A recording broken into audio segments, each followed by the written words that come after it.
Good morning, everyone. Good morning. Yeah, thank you. Good morning to one and all present here on this pleasant day. Begin our second day of DEEKSHARAMBH 2022. I am Smita, Additional Professor in Apoya Physiotherapy College, the MC for the day. Let us begin our morning session. We have with us our first speaker for the day, Mr. Kushalappa Gowda, the Director and Yoga Therapist of Avishkar Yoga, Mangaluru.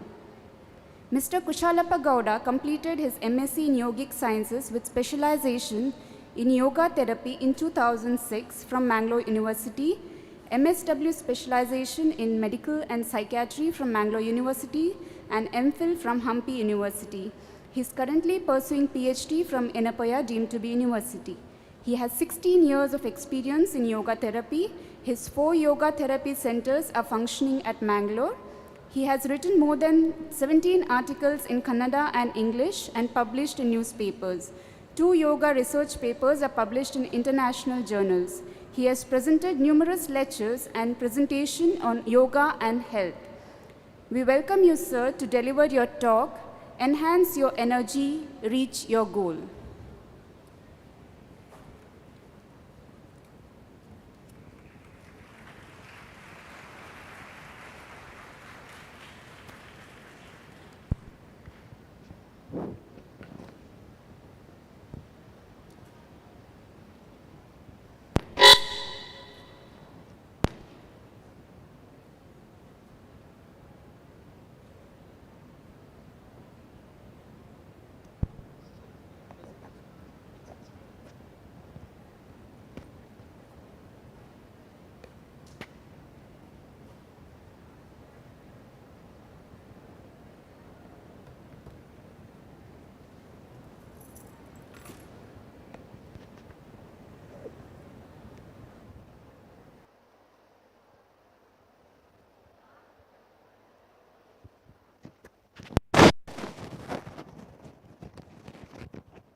All.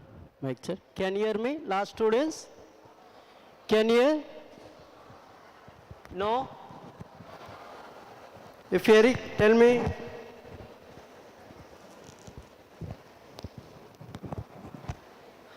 Good morning. Loudly, good morning. Had your breakfast? Okay. If you had your breakfast, you can tell loudly, good morning. Once again, good morning. Yes, okay. Listen, my topic especially and yogic related. Today I will give some yogic practices. There's a first formula tells yoga means yogaha chitta vritti nirodhaha, means modification of mind. This is one of the challenging in the day, how to modify your mind, how to focus on particular subject, how to concentrate. One of the common problem nowadays. Also many are feeling drowsy, laziness, lethargy, even if you add the food also. Why? Because of lack of pranic energy, vital force. In the yogic terms, yogic practice, that's a various yogic practices are there, including Ashtanga Yoga, Yama, Niyama, Asana, Pranayama, Pratyahara, Dharana, Dhyana, Samadhi. There's a 4th limb, it tells Pranayama. Prana means vital force. Ayama means extension or expansion. Means entire day we have to feel enthusiasm, energetic, active. Already told, if you add the breakfast also, we will feel tiredness, lethargy, drowsy. That is because of the lack of vital force. I will teach 3 pranayama techniques. In between each sessions, try to do these 3 pranayama. Definitely you can engage your entire day with energetic and active. Means we can avoid laziness. Yes, already you are seated. I will show you how to sit.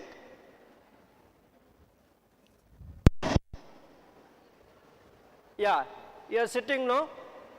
Keep your full foot on the floor like this. Don't take support. Don't sit like this. Sit straight. Sit straight without support. Keep your full foot on the floor, not top of the foot. Okay. Now, do the one mudra. It's called chin mudra. Touch your index finger and thumb. You should touch your index finger and thumb. It's called chin mudra, symbol of knowledge. Why it's called symbol of knowledge? Because now you can feel your pulse in the tip of the finger. As a medical professional, you can feel others' pulse here, right? No? For a diagnosis purpose, you can feel others' pulse. But you can feel your pulse in the tip of the finger. Once if you have started feeling your pulse, naturally you can calm down your mind. You can able to overcome the thoughts, you can reduce the number of thoughts, you can calm down your mind, you can focus on particular object. Therefore, you have to perform chin mudra. Do the chin mudra in your both hands. Touch your chin mudra, keep your chin mudra on your knee. Keep your back, neck, head straight. Gently close your eyes. Gently close your eyes. Concentrate on the tip of the finger. Try to feel your pulse. Meantime, observe your breathing. Slowly inhale. Slowly exhale. Continue your breathing.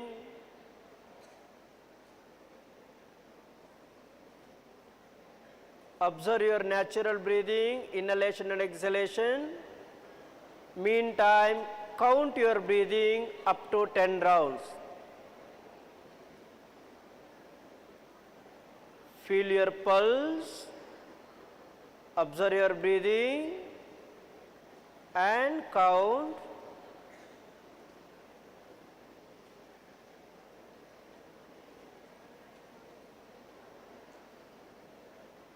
Slowly inhale and exhale.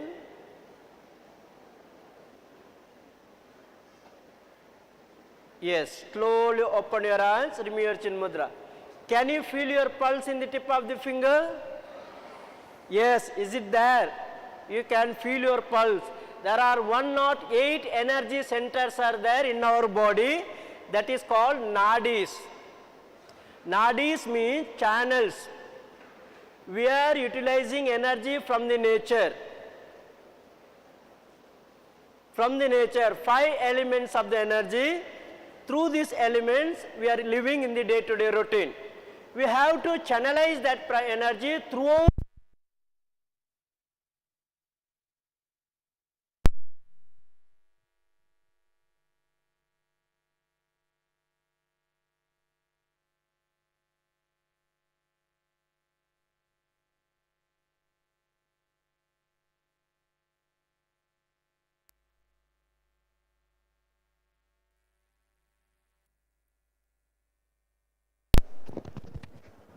Hello, yes.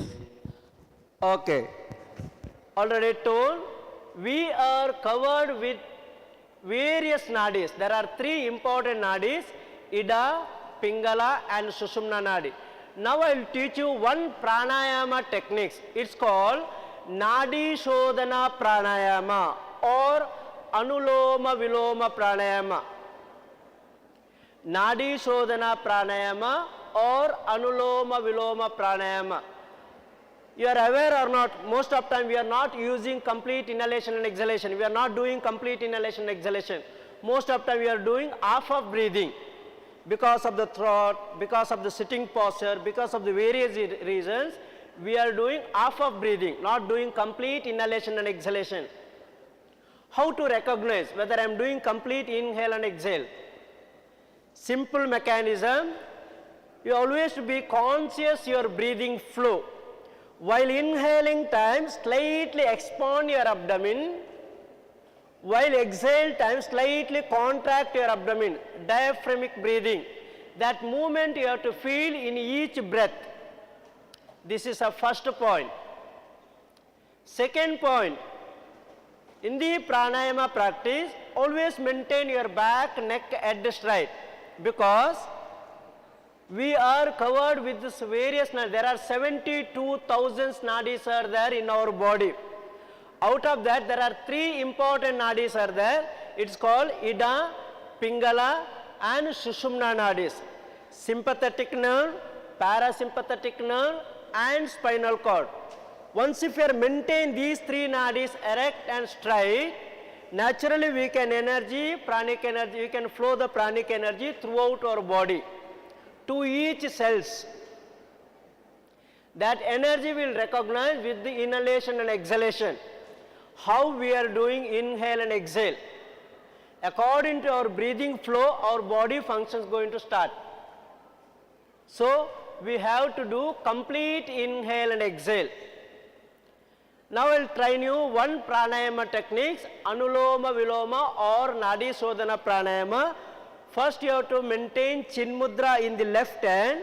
You have to maintain Mrigi mudra or Nasika mudra in the right hand. Means you have to fold your index finger and middle finger. It's called Nasika mudra. Mudra is a science. It's one of the scientific method to block some energy centers. Therefore, always perform proper mudra, then only can get the result. Now I will tell the procedure of the Anuloma Viloma. First, you through the thumb, close the right nostril, slowly inhale to the left nostril. After complete inhalation, close the left nostril, then start exhaling through the right. Completely exhale. Already told, while exhale time, you have to contract your abdomen. You have to make it small, your stomach. Again, slowly inhale to the right, close the right nostril, exhale through the left. This is a one cycle. Once again I will tell you, you have to inhale through the left nostril, exhale through the right nostril, again inhale through the right nostril, exhale through the left. That is a one cycle.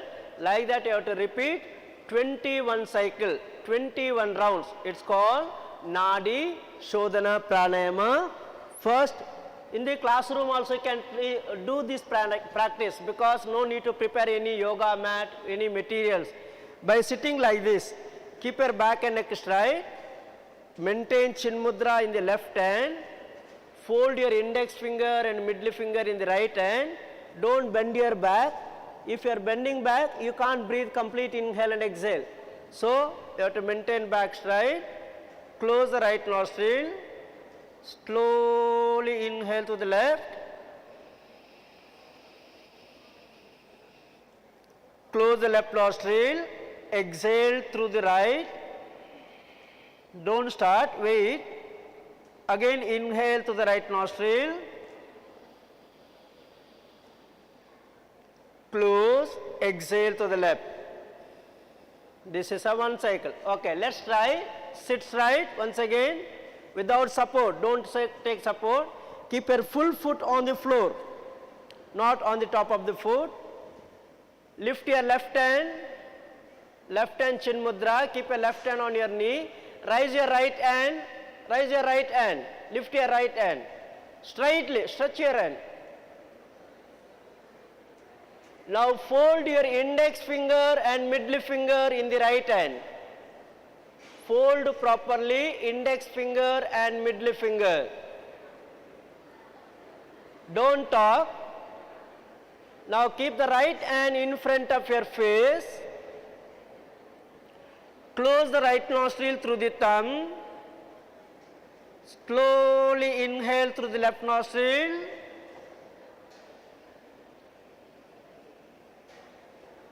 Close the left nostril. Exhale through the right.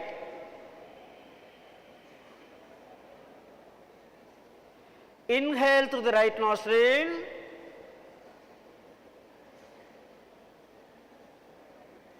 Close the right nostril. Exhale to the left. One round over. Inhale to the left nostril.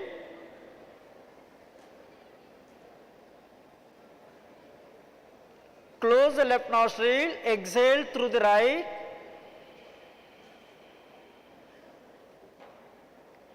Inhale through the right nostril. Close, exhale to the left. 2 rounds over. Inhale to the left nostril. Maintain your back straight. Exhale through the right nostril. Inhale through the right nostril. Exhale to the left. 3 rounds over. 2 more rounds. Inhale to the left nostril. Exhale to the right nostril. Inhale through the right nostril. Exhale to the left. Finishing round. Inhale to the left nostril. Exhale to the right. Inhale to the right nostril. Exhale through the left. Bring down your right hand. Be in the chin mudra. Keep your back straight. Close your eyes. Observe your breathing.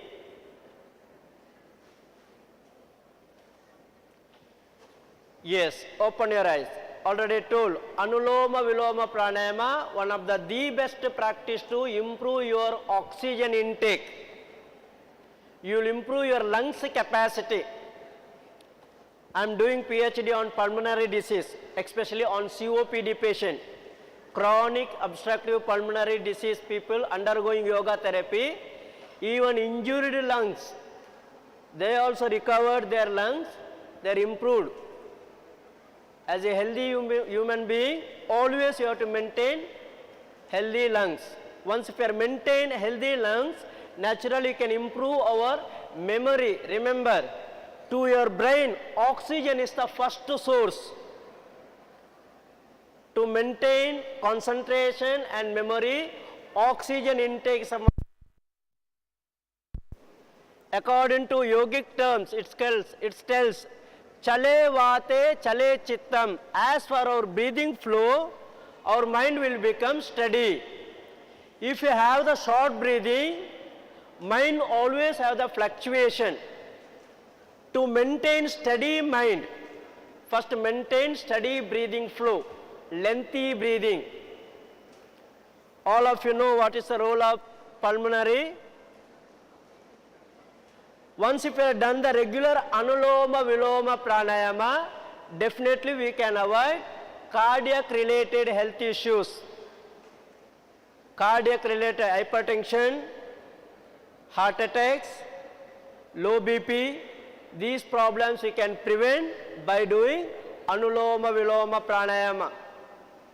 Also I told, energy means not only food.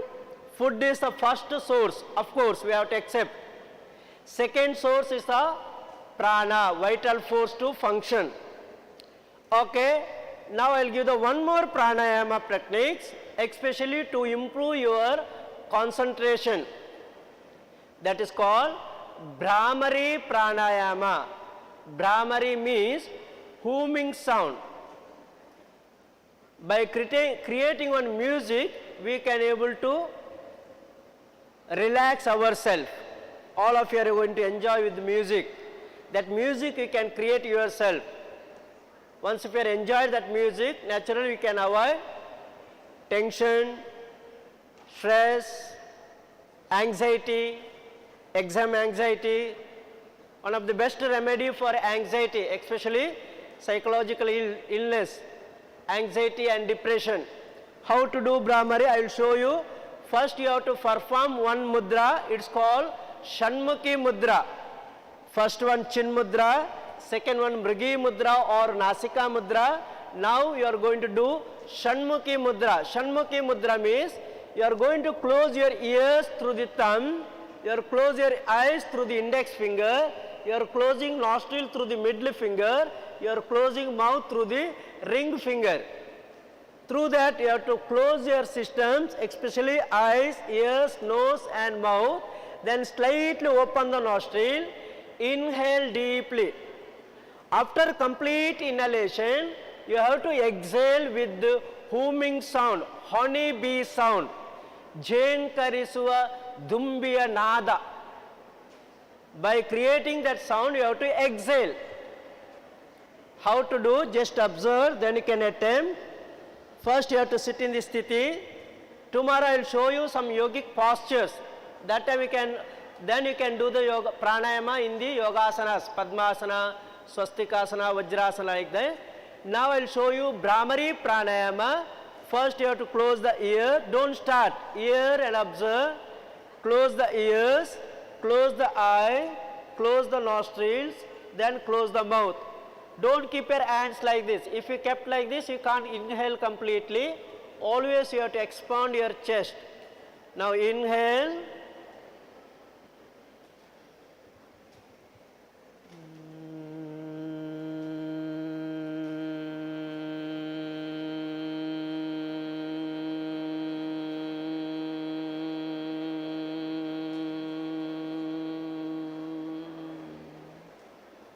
Remember, once again I will tell you, while exhale time, slightly contract your abdomen. While inhale time, you have to expand. Let's try Brahmari pranayama. Sit straight without support. Sit straight. Keep your back straight. Keep your full foot on the floor. Lift your hands. Hands up. Lift. Strong. Stretch your hands. Stretch it. You have energy, no? If you don't have the energy, yes. Now close the ears. Don't keep your hands like this. Keep your hands like this. Close the ears. Close the eyes. Close the nostrils. Close the mouth. Slowly inhale. Start exhale with the sound.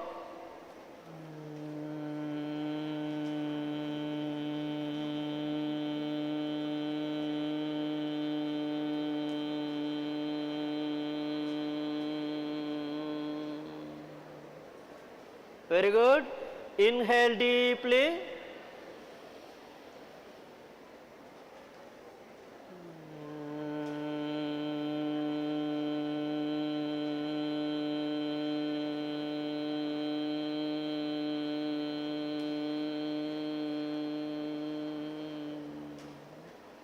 Repeat. Inhale deeply.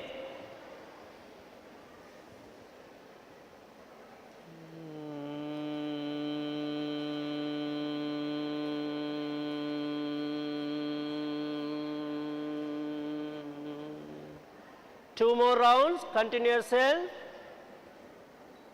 without command.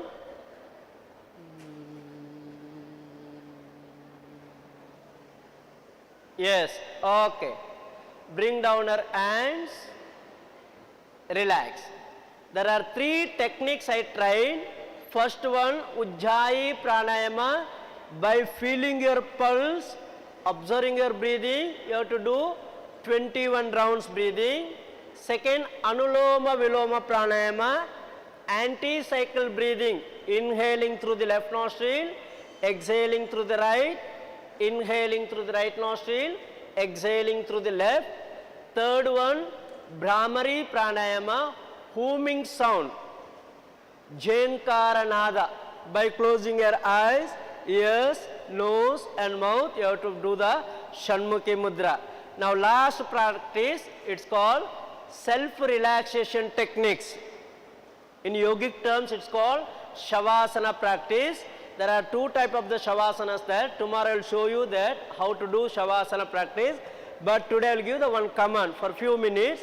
You have to give the command yourself to relax from toes to tip of the head.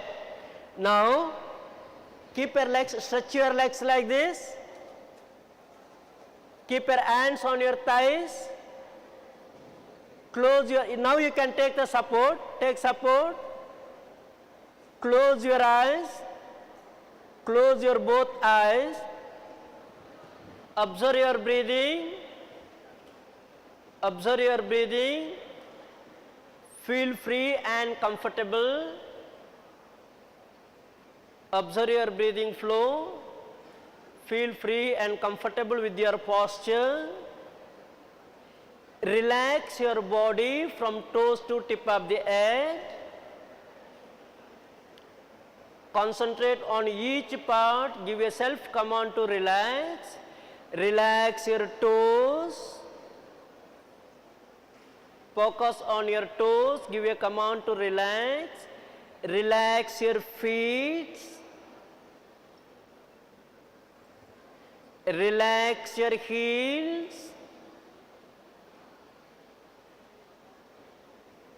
Relax your ankles. Relax your calf muscles. Relax your knee joints. Concentrate on your knee joints. Give a command to relax. Relax your thighs. Relax your hips. Relax your trunk. Relax your navel. Concentrate on your navel. Give a command to relax. Relax your fingers. Concentrate on your fingers. Give a command to relax. Relax your palms. Relax your wrist. Relax your shoulders. Relax your abdomen. Relax your chest. Relax your back. Relax your backbones. Relax your neck. Relax your throat. Relax your chin, cheeks, lips, nose. Relax your eye, eyebrow. Relax your ears. Relax your forehead, head, tip of the head. Observe your breathing.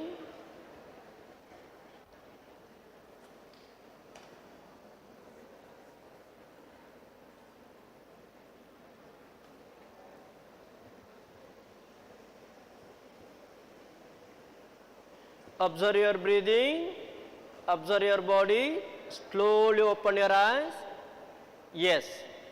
Now you are done the 3 minutes practice. You have to spend the 8 minutes for Shavasana first and Shavasana second. Tomorrow I will show you how to do the Shavasana first and Shavasana second. Okay. I trained 4 practices. Once again tell you, Ujjayi Pranayama, Anuloma Viloma Pranayama, Brahmari Pranayama and Shavasana Pranayama. One of the best and simple method to improve your energy. entire day. Okay. Thank you. Have a nice day.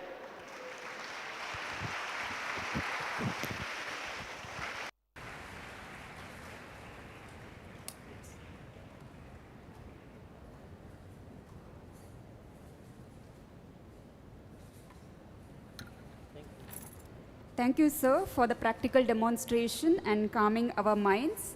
Now I request Mrs. Savita Kamath to hand over a certificate of appreciation to the speaker.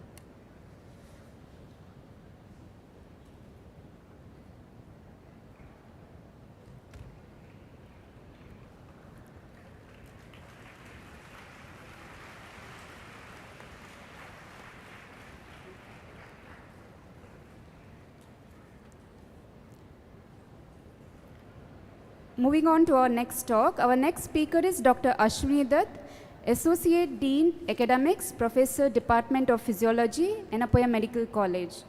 He has his postgraduate degree MD in Physiology from Kasturba Medical College, Mangalore. Later, he completed PG Diploma course in Bioethics and Medical Ethics from Enapoya University.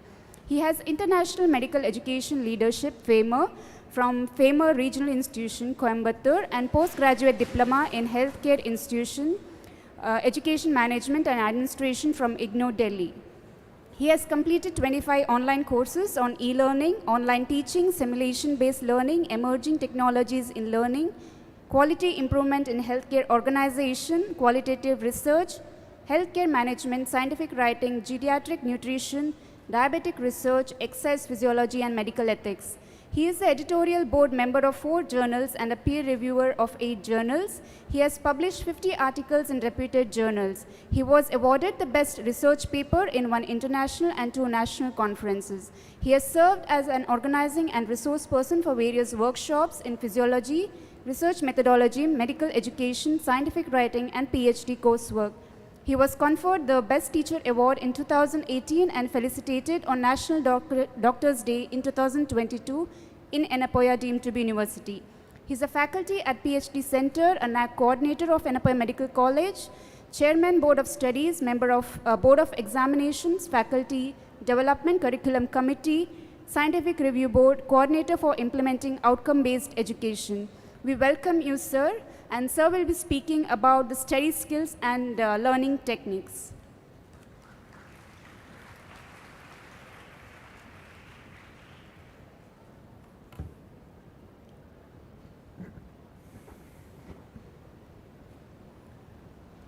I say very good morning to all of you. Good morning. Yeah. Had your breakfast, no? The same thing was asked in the first session also, because I was online. So you had that first session of the yoga practice, and now we'll move on to the next session. So before that, a hearty welcome to all the new students who have joined to the Enapoya deemed to be University. There are students of the allied health, then the audiology, speech language pathology, the nursing, then the physiotherapy and the technology, allied health science courses who have joined to the Enapoya deemed to be University. Hearty welcome to all of you. Yes. All of you have completed your +2, right? Yes? Life has ended there? +2 is ended, no? Yes. Next. You have to have a new life? Yes or no? Are there any risks involved? Some roadblocks here and there? Yes? You have to be alert. You will have new friends, you have to share their time. You need to cross over the obstacles. But you have to be careful in each and every step that you are taking. You have to be very cautious. You will have one or the other challenge every day, probably in a month or during your examination or one or the other time. But you need to remember to laugh, you need to cooperate, you need to learn new things, you have to discover new things, make new friends, because I could see that there are students from different parts of the country, so you'll have new friends. You need to have the friendship with them to go ahead, new adventure, stick together. You will definitely reach your destination. Yes or no? You will definitely reach far, but not that quite far. Don't forget to relax and enjoy. Okay, we have addressed everything. Have we missed out the important things? What you are supposed to do here? Sit, relax, enjoy, make new friends, adventure, discover, cross over the obstacles, be cautious, be friendly. Have we missed out anything there in this journey?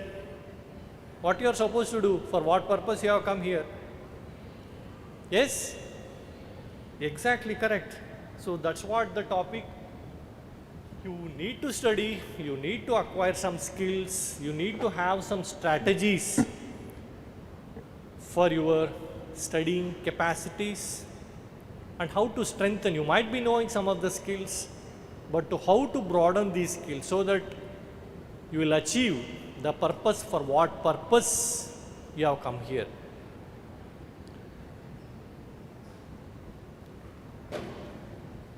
So you are all confused with so many new subjects in your first year, in whichever the field you are, whether you are in allied health or in pharmacy or in nursing or the audiology or physiotherapy. So you are confused with so many new subjects, how to go about with these new subjects, new terminologies, how to study them. These are all the questions you will be having. So let us ask one question. Which was the box office hit movie that you have watched last year?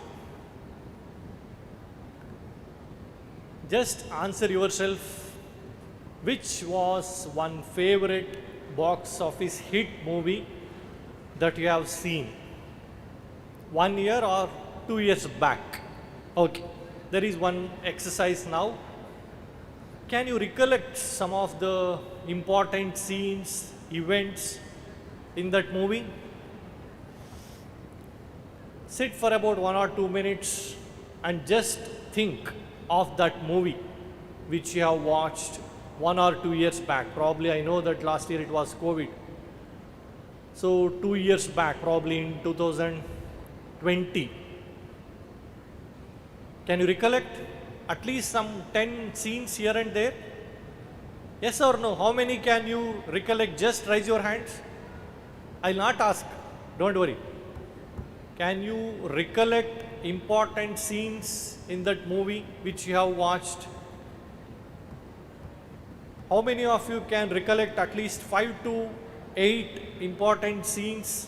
Can you raise your hands? Yes? I need some responses. Yes? Okay, the same question. Last year itself you had studied physics, chemistry, biology. Yes or no? Can you recollect some 8 important concepts which you have studied? With difficulty you might remember. Correct, no? It's not out of interest. Why the difference? 2 years back you can recollect when which was the song, who was the music director, and what was the dress the hero or heroine were wearing in the dress, where was it picturized, what was the dialogue, what was that action scene, how was the climax, where it was shot, what food they were eating. You can recollect all those events. But what you have studied in physics or chemistry or biology, some of the important topics, some 8 topics, if you can recollect. You may not be. Yes or no? What's the difference between the first and the two? The first one was you liked, you wanted, you had that interest. That's the basic difference. You wanted, you liked, and with so much attention you spent nearly 2.5 hours in that lecture hall. Correct? That was not the same case sitting in front of the textbook and going through what is there given. Yes or no? So that's the basic difference between what you saw in the theater and what is there in front of you, the textbook or your studying material. First, you need to set your priorities. What are all the positive factors? What are all the driving forces? What makes me like this subject? How to strengthen that? That's the most important thing. Second, I don't like this subject. That doesn't mean that you have to leave that part at all. How should I overcome that difficulty? How to strengthen myself so that I'll be able to concentrate more on that particular topic, so that I'll be able to develop interest. So this is what is known as force field analysis. You need to know what are all the driving forces, what makes you to study, what makes you happier to learn new things. You consolidate, try to concentrate more on that. At the same time, don't forget which is one factor which is opposing for my study. Why I am not liking this? How to overcome this subject? That's the most important second point that you need to remember. First, what you like, try to strengthen that. What you don't like, how to overcome that challenge so that you will be able to do much better. You know that you are in the age of technology where you cannot survive with a mobile phone or a smartphone, and what are all the gadgets that are there. I am not telling you people to totally avoid that. I am telling you here, limit these distractions. So if you have set your goal to study for about 30 minutes, you concentrate on that part only rather than using your smartphone for something else. So avoid those distractions. I could see now itself people are in their own world using their smartphones. Avoid those distractions. For what purpose you have come here. So keep that in mind and try to concentrate on that purpose. The important steps, the active process which is involved in studying, you need to have the interest. The first and the most important thing is you need to have that passion to study. From where I will get the knowledge or the information is the next part. And what are all the important things I need to know in this textbook or in this chapter is the next. And you need to organize whatever that is there in the textbook. You may not be able to reproduce that. So you need to organize as informed by your class teachers or the professors. How to memorize is the next important thing. You need to memorize things, not just merely knowing. You must be able to reproduce things which have been taught in the class. Next thing is you have to apply this, how this will be useful to me, how these are relevant to me, how this will be useful for my profession. So you need to keep all these things in mind. First, you need to have the interest. You need to find the resources, the important information in that. You need to organize them. You need to memorize them. And you need to practically apply them. Solving some questions or solving some puzzles or using the learning management system. This is how you can develop interest in your studies. You need to plan. If you fail to plan, you are planning to fail. Keep that in mind. So the planning is very, very important wherever it is. So in life, planning is very, very important. So if you are failing, means this is because you have not planned it correctly. Set a regular time to study. When you want to study, stress, avoid or minimize the stress factor. You must know what type of learner you are. You are a visual learner, or you are auditory learner, you are reading or writing type of learner, or you are kinesthetic learner. There is another session on that. So the type of learner, what you are, you need to consolidate on that and study accordingly. Avoid all excuses.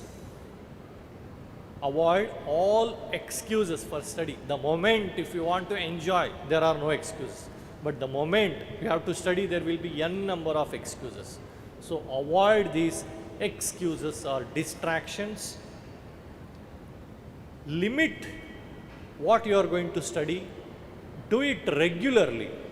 That results in maximal production. So that's going to increase the productivity. Whatever the resources that are required for studies, these are all informed by the faculty members who are taking the classes. So take their help.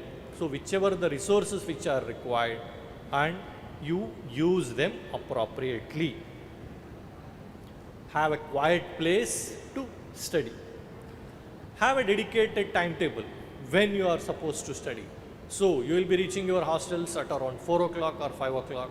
So from 7 to 9 o'clock I will be studying. In these 2 hours, how much time I am going to study for each topic. And on Sundays, I am going to put some extra effort in addition to your entertainment or leisure time. How am I going to make use of this time? So have a dedicated study timetable, what you are going to study full 1 week, and this can change during your examination. Change your habits. Have a good listening skill. Whatever that is taught, whoever that is talking. So have that attention and have good listening skills. Prepare your body posture decides the type of interest that you are showing towards your listening or attending the classes. Focus on a person who is talking. In class, avoid taking word-to-word notes, the important key points which the faculty they have told in the class. Make a note of it, avoid word by word. What is the problem? You will be concentrating only on writing part rather than looking at the professor who is taking the class. And make the important things and reflect. Reflect means how it will be useful, where I can use this, how I can memorize this, how I can reproduce this in the examination. So this is how the learning process gets completed. Avoid daydreaming. So what is happening here? There is a faculty, a teacher who is taking class, and student is in his own world. What is he doing? What the student is doing here? Student is sleeping. Just see what happens.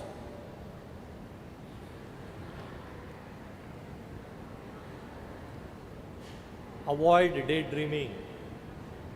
That is the most important thing. You might be physically present here, but mentally it might have traveled the whole globe. You might have moved to a shopping mall in Cochin or in Dubai or somewhere else. Physically you might be present, so that's of no use. So concentrate. Whatever the little few minutes you are going to concentrate, pay attention to that. Assess yourself. Don't depend on the class tests or the unit tests or the internal assessments.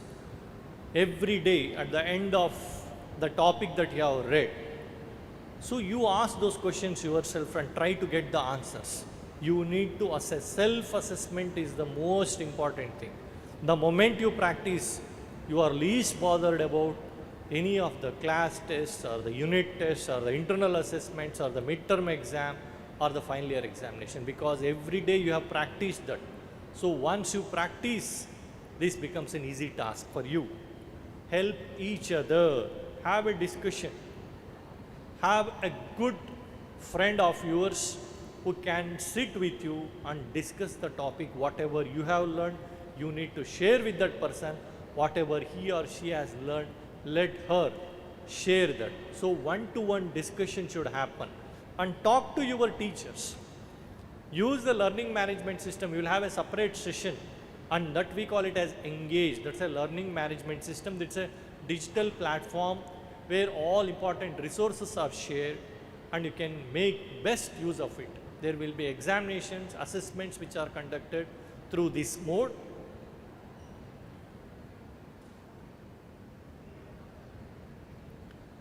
As I have already told, study for a short period.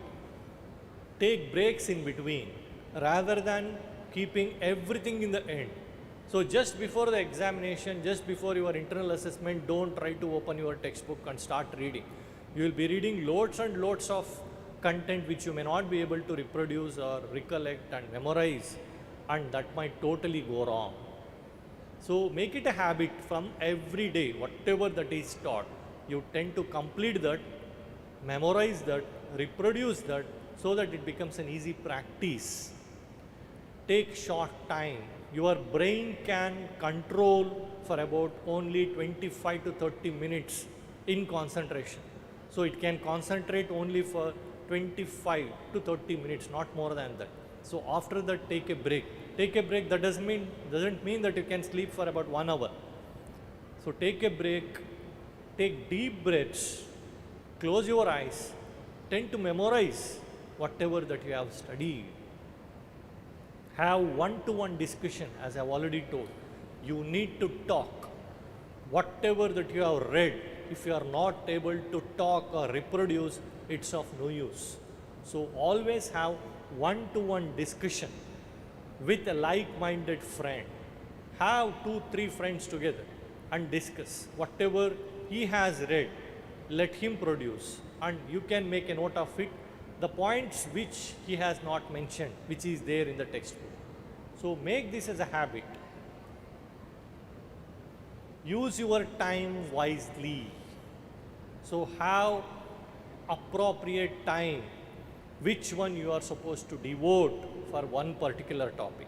That which is difficult, so you concentrate more and study that during the early hours of the day, so that you will be fresh enough and your concentration abilities will be more during that time. Have a study table, study timetable, stick it on your wall, wherever it's in the room, and practice that. Stick to that, not just putting there and just forgetting it. So you need to practice that. So once it becomes a habit, so there won't be any problem at all, and that practice is going to live for a longer time. Whatever the dead time, you decrease that and make use of it productively. Classical example being your Sunday. Yes, entertainment is required. That doesn't mean that the whole day can be full of entertainment. So wherever there is option that is available, so try to recollect, try to memorize things. Not that you have to sit for hours together. Just scribble it down, whatever you have recollected, whatever you have read, make small points. That will be much more beneficial to you. There is one standard method, that's a study technique method, which is known as SQ4R, which I will be talking today. Another known as mind map or concept maps, learn by doing, or quizzes or puzzles or projects. The last two parts are other methods which I will not be handling. Those are known as self-directed learning or learning by reflecting. Let us just concentrate on the first three methods, that is SQ4R. What is this SQ4R method? First is survey. First you need to survey what all things which are there in the textbook. If you have completed one important topic, so what are all things which are there? You need not have to go word by word or sentence by sentence. Just glance through that. That is known as survey. Next is questions. What are all the questions which are appearing from this topic, which I need to know, is the next one. That is known as questioning. Next is read. You have to read. You have to read by paragraph, important underlined sentences or words, those which are in italics, so you concentrate. That means these are all the important things which you need to know. So the next one is read. Next is recite. Whatever you have read, you need to recite. You need to speak to yourself. You just close your eyes and am I able to reproduce whatever that I have learnt in these 30 minutes or so. That's the most important thing that usually you people may not be doing it. So recite. Next is write down. Scribble it down, the important points. Make small notes which will be useful for you. Quick revision before the examination, and then review that whenever there is time. As I have told, might be in Sundays or during the holidays, that notes will be handy to you, because that saves your time. Instead of reading whole textbook, the important points which you have scribbled, which will be useful for you at the time of revision. So this is one important method. It's a standardized format which is known as surveying, questioning, reading, reciting, writing, and finally reviewing. Next is concept maps or the mind maps, linking one topic with the another topic. It's a step-by-step process. You might have seen these different types of concept maps or the mind maps. This saves time. At the same time, it will be useful for you for recollecting things, whatever that you have studied. This how linking one with another, so that it will be easy for you to review and recollect. These are the multiple ways with which a topic can be put in this concept map format. These are all the concept maps the students of the physiotherapy or the nursing or the allied health science, they have prepared and they have projected that in the first year itself. This is another, by doing the projects, you learn by doing some projects. So there will be a collaboration of 5 to 6 students together working on a project. So during that period, that process you will be learning the content also. This is by doing projects. Some of the revision tips, as I have told, give a break. After 30 minutes, just relax yourself, take deep breaths, close your eyes, try to recollect things. Important, difficult topics, according to you, keep them in the morning for revision. Create notes or the mind maps. Examination question papers you try to solve. Have good sleep. That's the most important thing. Be confident in whatever you have read. You must be able to reproduce, because you will be facing one-to-one viva with the examiner.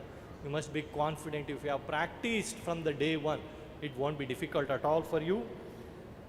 Review, relax, and rejoice. These are the important things that one need to practice. Do you agree with this? Human beings are the God's best creation compared to our evolutionary ancestors? Yes or no? I'm going to show this slide. Try to read this. I hope all of you can read the next slide.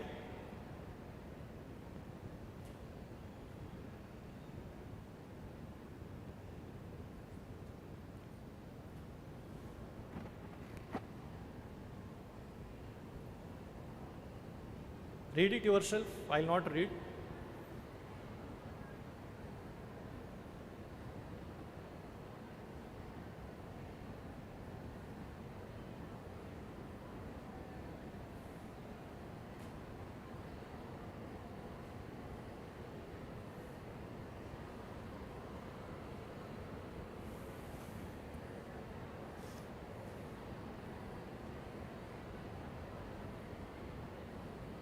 I hope every word you are able to read, yes? How is it possible? That's the power of human brain. It has got 10 to the power of 14 synapses which are connecting one part to the another part, that makes you learn, know things. So that's why we are the God's best creation compared to our evolutionary ancestors. So make use of those 10 to the power of 14 synapses. So that's the one which is going to make our life more meaningful and beautiful.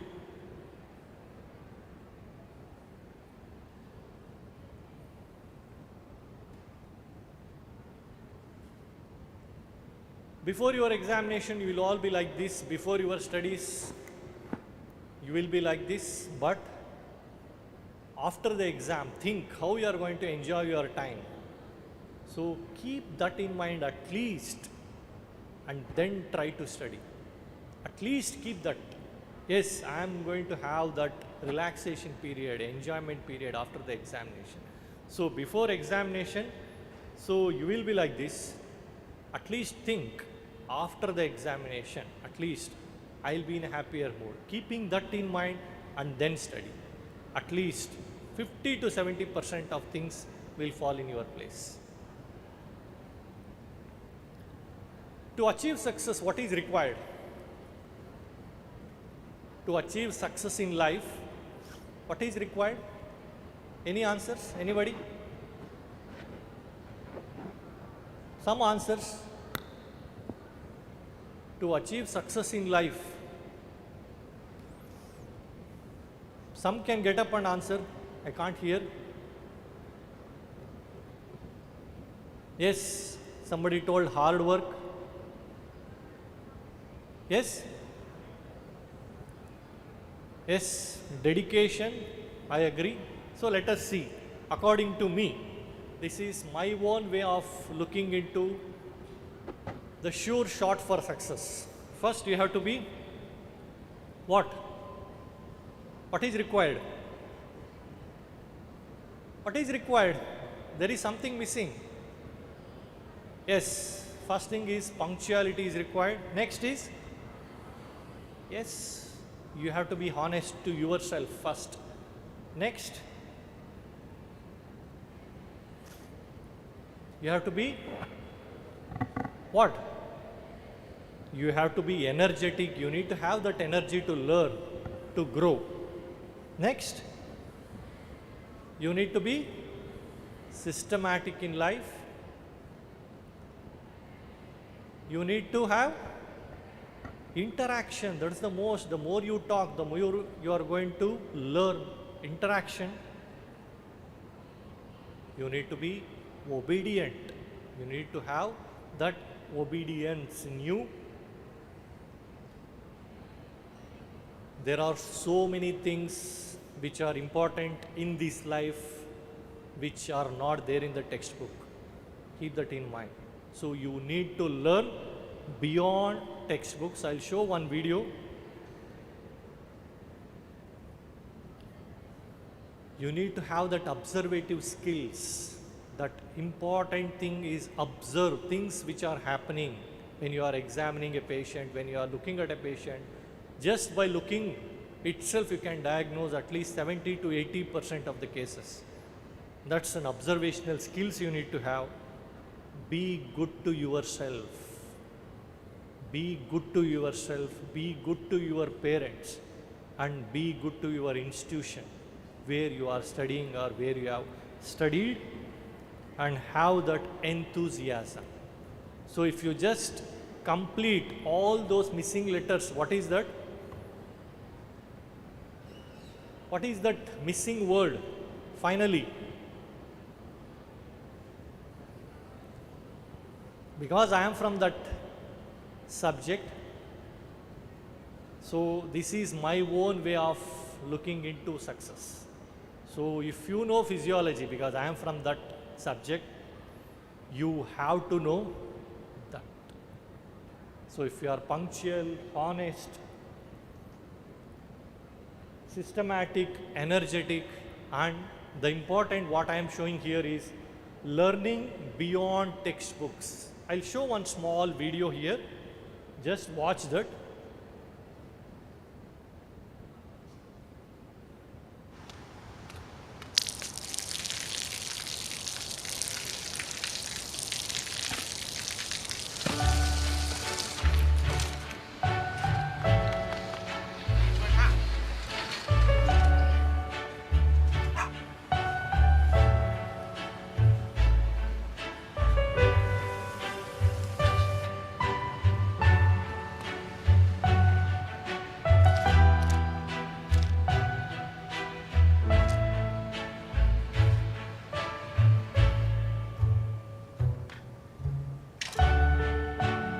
จะได้อะไรถ้าเขาทำแบบนี้ทุกวัน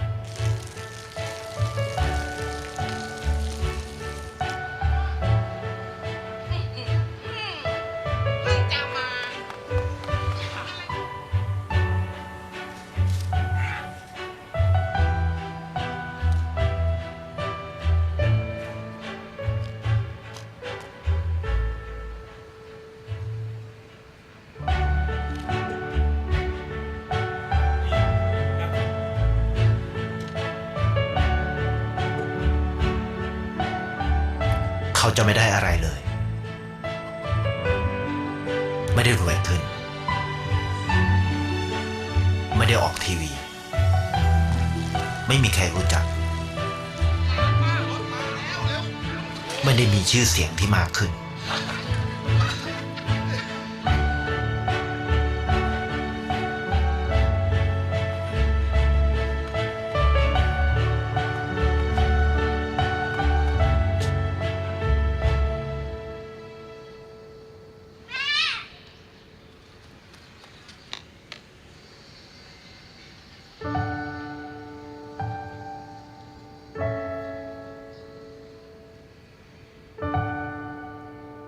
เพราะสิ่งที่เขาได้คือได้แค่ความรู้สึก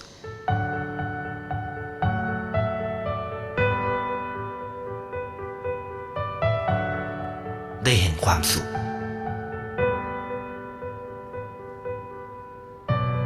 ได้เข้าใจ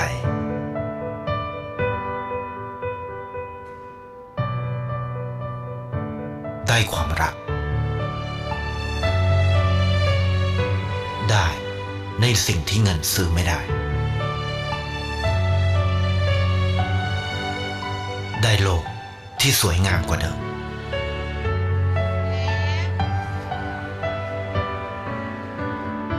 ในชีวิตคุณอะไรคือสิ่งที่คุณต้องการมากที่สุดไทยประกันชีวิตเชื่อในความดี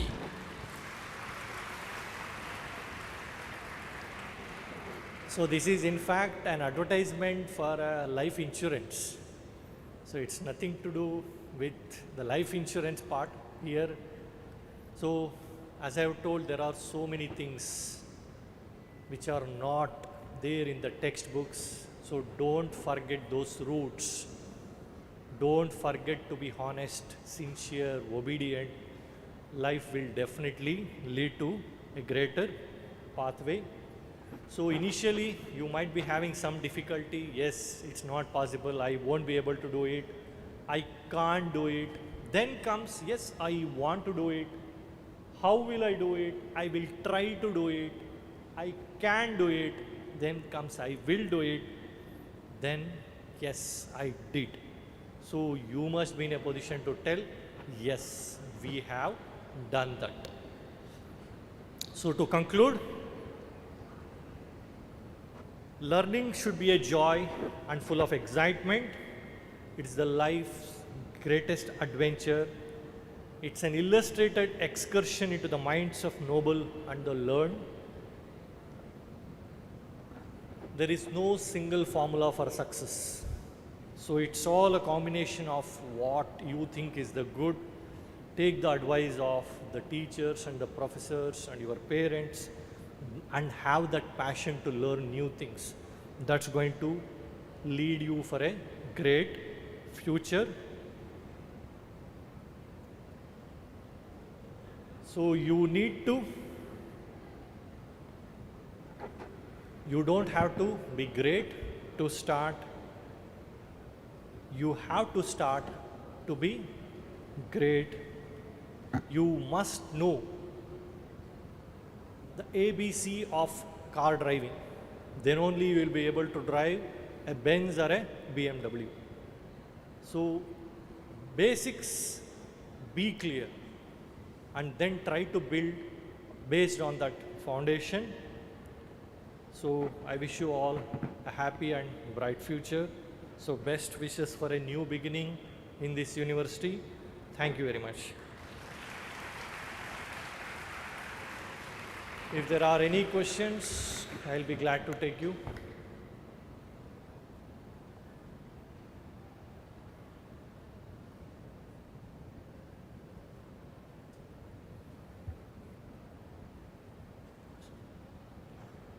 Yes, thank you.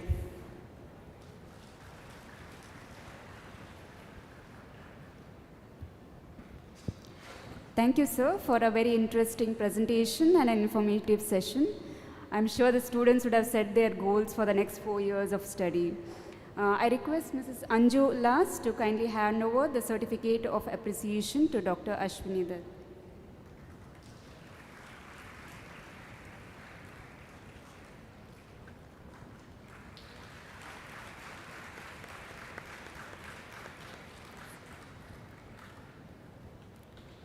Our next speaker is Dr. Akhtar Hussain, Dean, Enapaya Dental College. He is also the Administrative Director, Center for Craniofacial Anomalies, and is a diplomat from the Indian Board of Orthodontics. He is the past President of Indian Orthodontic Society and President of Institution Innovative Council of Enapaya University. He is one of the founders of Enapaya University. With the teaching experience of over 3 decades, he has trained thousands of students and guided over 100 postgraduate students. He has to his credit over 75 research publications, 84 scientific presentations in various national and international journals, and holds 7 patents in the field of orthodontics. He has been conferred with iOS Research Award for the year 2015-16 and Best Proactive Academician for the year 2014-15. He has also been awarded the Lifetime Achievement Award 2019 by Bapuji Dental College and Hospital, Davangere, for his outstanding contributions to the field of dentistry and his exceptional service, passion, and leadership in the field of orthodontics and dentofacial orthopedics. Recently, he was a nominee for the Doctor's Legends by Times Healthcare Achievers, Bengaluru. He is an artist and a passionate photographer and associate of the Royal Photographic Society, UK, and has won over dozens international awards in photography in UK, USA, Japan, Germany, Moscow, and India. Currently, he is pursuing his PhD in Smile Dynamics from Netherlands. We welcome you, sir. Sir will be speaking about fine-tuning students' life.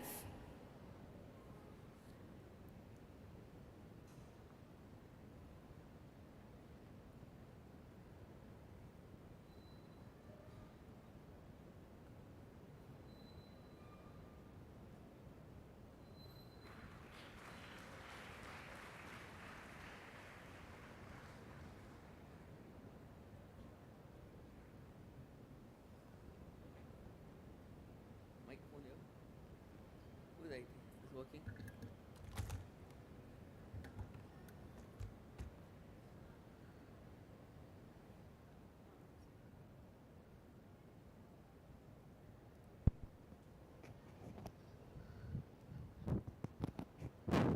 Hello, good morning. Can you hear me? Can you all hear me? Good morning. Afternoon, what is it? Good morning still, yes.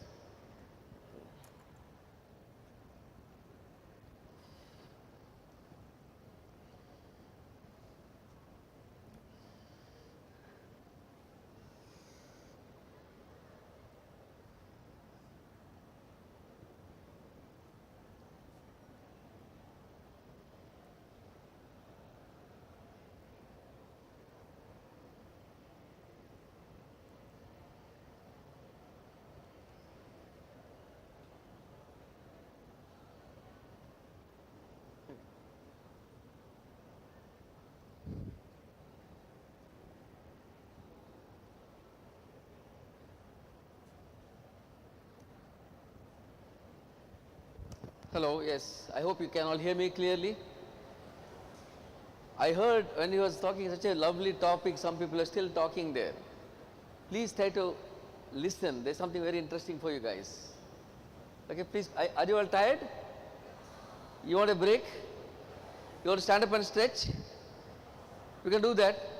Stand up and stretch. Are you okay? Are you all happy? Are you all happy? Loudly. Very happy? Good. That's what's required.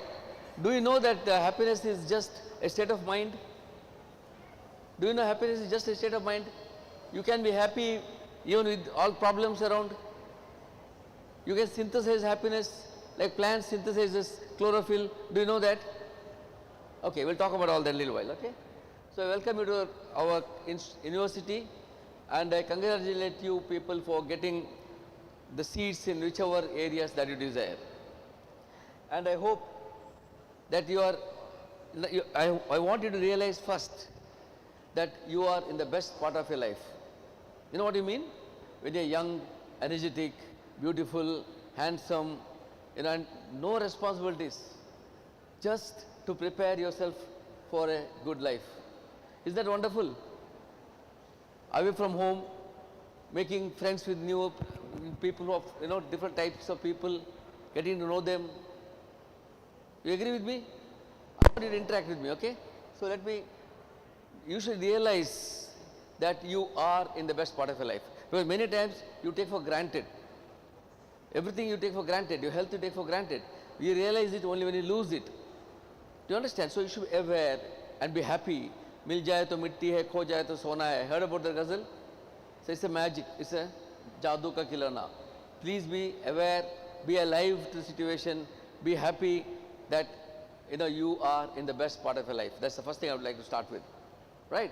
And then I would say that you have to choose a profession you love and you don't have to work a single day in your life. I hope you all have chosen the profession that you like. Am I right?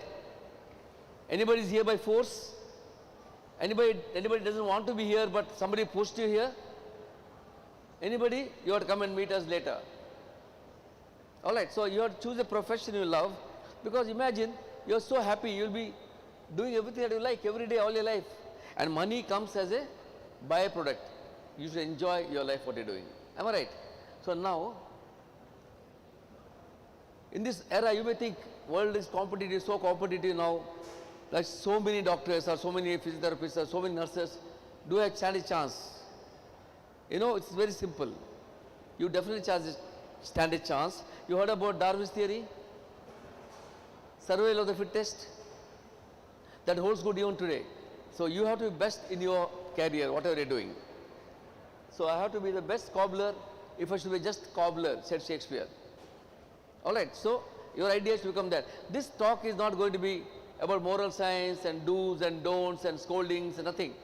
This talk is going to be just encouraging you, make you understand to fine tune your student life. Smart learning habits. I'm not going to give you anything boring, I promise you that. Are you guys with me? Are you guys with me? Say yes. No, that means you're not with me. You're talking to each other. What we're going to talk today is about smart study habits. Already the previous speaker, Ashwin Datta, has beautifully told, I'm not going to repeat those things. I'm going to talk something different, not about what you should do and what you should not do. Alright? I'm just making you think, is more inspiring you. No moral science classes, no rules here. I'm not going to talk because others are already talking about.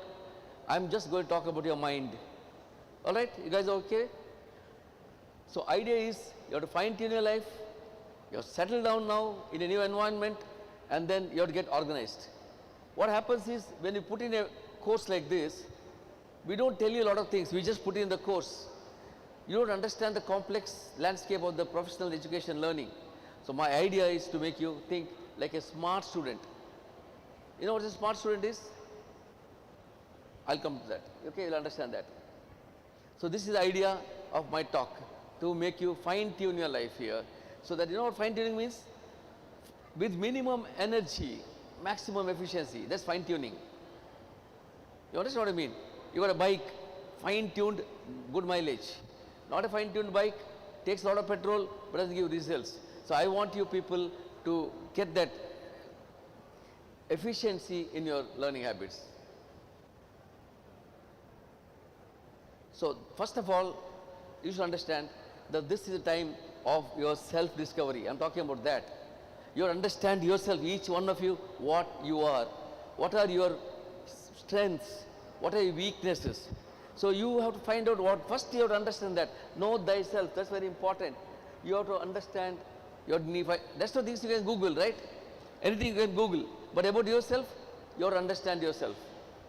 Are you able to get me? Okay, how many of you think you have poor memory? How many of you think you have poor memory? Raise your hands. Nobody. How many of you think that you are lazy? How many of you think you have no energy, not enough energy to study? Then nobody is responding. That means you're not listening to me. Am I right? You're not listening to me. Come on, be with me. Talk to me. You can interrupt me. You can stand up, ask questions.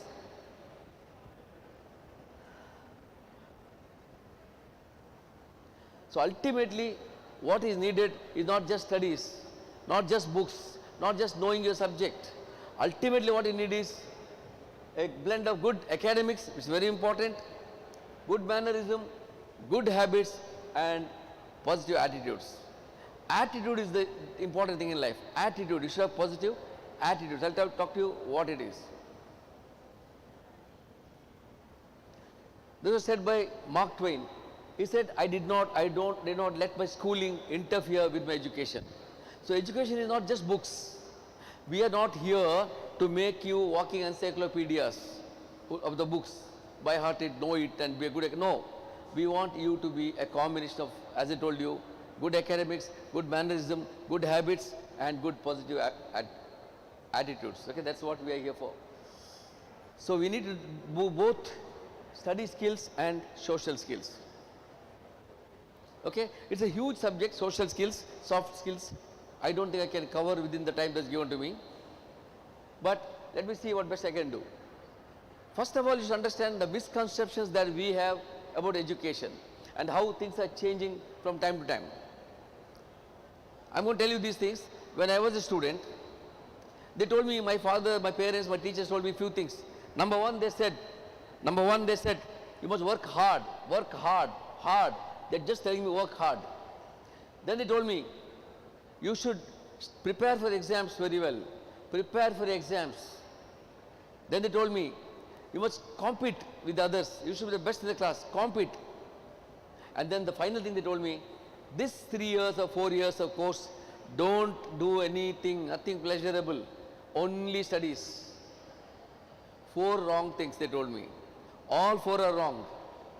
According to me, all 4 are wrong. First one was, come on, study hard. Okay, now hard work, I understand, there's no substitute for it, but smart studying is more important these days. Smart study habits. You have your gadgets, you have got your phone, and a lot of advantage you can take out of that. You need to sharpen your saw. You know what sharpen your saw means? Like imagine you have cut trees. Okay, you are given a blunt saw. You hard working person goes on cutting and cuts 2 trees in the whole day. The smart working guy sits quietly, sharpens the saw, and then cuts 4 trees in a day. So that's smart working. I'm trying to give you an example. So you have to shift from totally hard working to smart working habits. Efficient reading, not simply sitting on the table hours together, not getting anything. That's hard working, not smart. You guys with me? Are you guys with me? Say yes, some of you at least. So I know you are listening to me. A second thing they told me was, what a second thing they told me, my parents told me? Prepare for your exams all the day. No, we are not here to prepare for exams. Exams people pass. You have to prepare for a career. Every time you learn something, don't think you are studying for exams. Think you are studying for career. Tomorrow when I am going to treat a patient or whatever, how I need this knowledge. So you think like that, then you can study better, more meaningful. What third thing that was told to me? Anybody? Anybody? Competition. Compete with others in the class. No, again it's wrong. There is no competition. The concept of competition is changed now. It is now you are competing with yourself. What you are doing compared to what you are capable of doing. That is competition. And final wrong misconception they told us was, final one was, anybody? Yes, don't do anything, just study. Totally nonsense. You are the best part of life, as I told you earlier, and you have to have a good balance between work and play. You have to, that's very important. Your play is very important. I'll talk to you a little later. Only then you can study well. So all these 4 have been debunked now, the modern concepts. So modern concept studying is smart studying is totally different. So I want you guys to have a new idea, understanding of the present concepts of student smart life. Now first of all, very important is again, we all have some self-image about ourselves, negative things. My memory is not good, I am like, clumsy, or, lot of things. I am very lazy, I can't concentrate. All of us have these kind of things in our head, right? First of all, you need to clear that self-image of yours, because they are not true. They are not true. So, like for example, what happens, just think of this. Maybe when you are young, your elder brother who was better than you in studies, or elder sister, and a mother tells people who come home, so look at this guy, he's so good, 99 out of 100 in maths, but look at this one, he's useless. Must have told that about you. And then you take it seriously, because as kids, we believe in parents, whatever they say. And that remains in your head. That remains in your head, and that self-concept, unless you change it, it will continue to haunt you, and it will continue to pull you down all your life. So you should come out of that thought, the preconceived ideas about self-image. How to do that? I am going to talk about that today. I am going to talk about how to change, wash your brains and come out with fresh image of yourself. Now that's only then you get a confidence. I'll give a good example. Have you heard of the bumblebee? Have you heard of bumblebee? It's a big bee, black bee with small wingspan, heavy one. The scientists say that this bee is not designed for good flight. It's big, it's dark, it is heavy, and it's very small wingspan. It's not ideal for flying. Whereas dragonflies are beautiful, lightweight, long wingspan, and very beautifully designed head weight, the tail, everything, so, and it can move in all directions. So it's meant for, perfectly designed for flight. But these bumblebees also are flying as well. Do you know why? Because they have not heard what the scientists have told about them. So if somebody has told you some things about it, and then you have recorded it in your head, and that remains with you all your life, and that's what's going to pull you down. So you need to come out of this, create a new self-image of yourself now, starting today, in a new atmosphere, in a new course of life. Right? That's exactly what I'm going to tell you guys. You have to understand that your future is not made by what you're going to do tomorrow, but what you do today. This has to be kept in mind, and nothing happens easy. Nothing happens easily. You want to succeed, ask anybody, they have really gone through the grind. They have put their mind, they have worked hard and smart. Only then they reached. Anybody in any area of life, they had to go through certain kind of getting out of the comfort zone. So you need to get up and start going. Even that I'm going to talk about how to do it. I'm going to give some practical hints which can really help you do this. Right? The difference between what you are now, your knowledge, your situation, and what you're going to be, what you want to be, is only what you do now. Now onwards, that's next 3 years that you're going to have. Okay? And if you look at the difference between the dumbest in the class, average, or look at the bright people in the class, actually they both read, both study, both are good. The difference is a little extra. That little extra is very important. I put in red color there. That little extra is very important. So you have to go little more than what you're comfortable in your situation. That is what makes the difference. Right? Now when you talk about discipline, it's something that very bad, don't like it, the present generation don't want to accept it. Even we didn't like it, because for us, the concept of discipline was punishment, synonymous with punishment. It's something like, discipline. You should be disciplined means you should sit like that and some kind of punishment. Even that is changing now. The concept of discipline is not that, and it never was that. The concept of discipline is just fine-tuning yourself for a better future, better performance. You're fine-tuning. As I told you, you have a nice big bike. If a carburetor is not fine-tuned, you go on pouring petrol and get less mileage. You fine-tune it, then you are getting minimum petrol and you get good mileage. That's a good example I can give you. So your life should be with minimum efforts, you should be able to learn more. That's smart learning, what we call it. So discipline is not a negative word. And I should make you understand that nothing can ever be achieved without discipline. Please understand this and boldly. Nothing can ever be achieved without discipline. Academia, business, sports, whatever it is, that you have to go through that kind of grind, enjoying every moment of life as you do it, right? This is something very important for all of us. What are habits and what are the importance of habits? Anything you do repeatedly becomes a habit.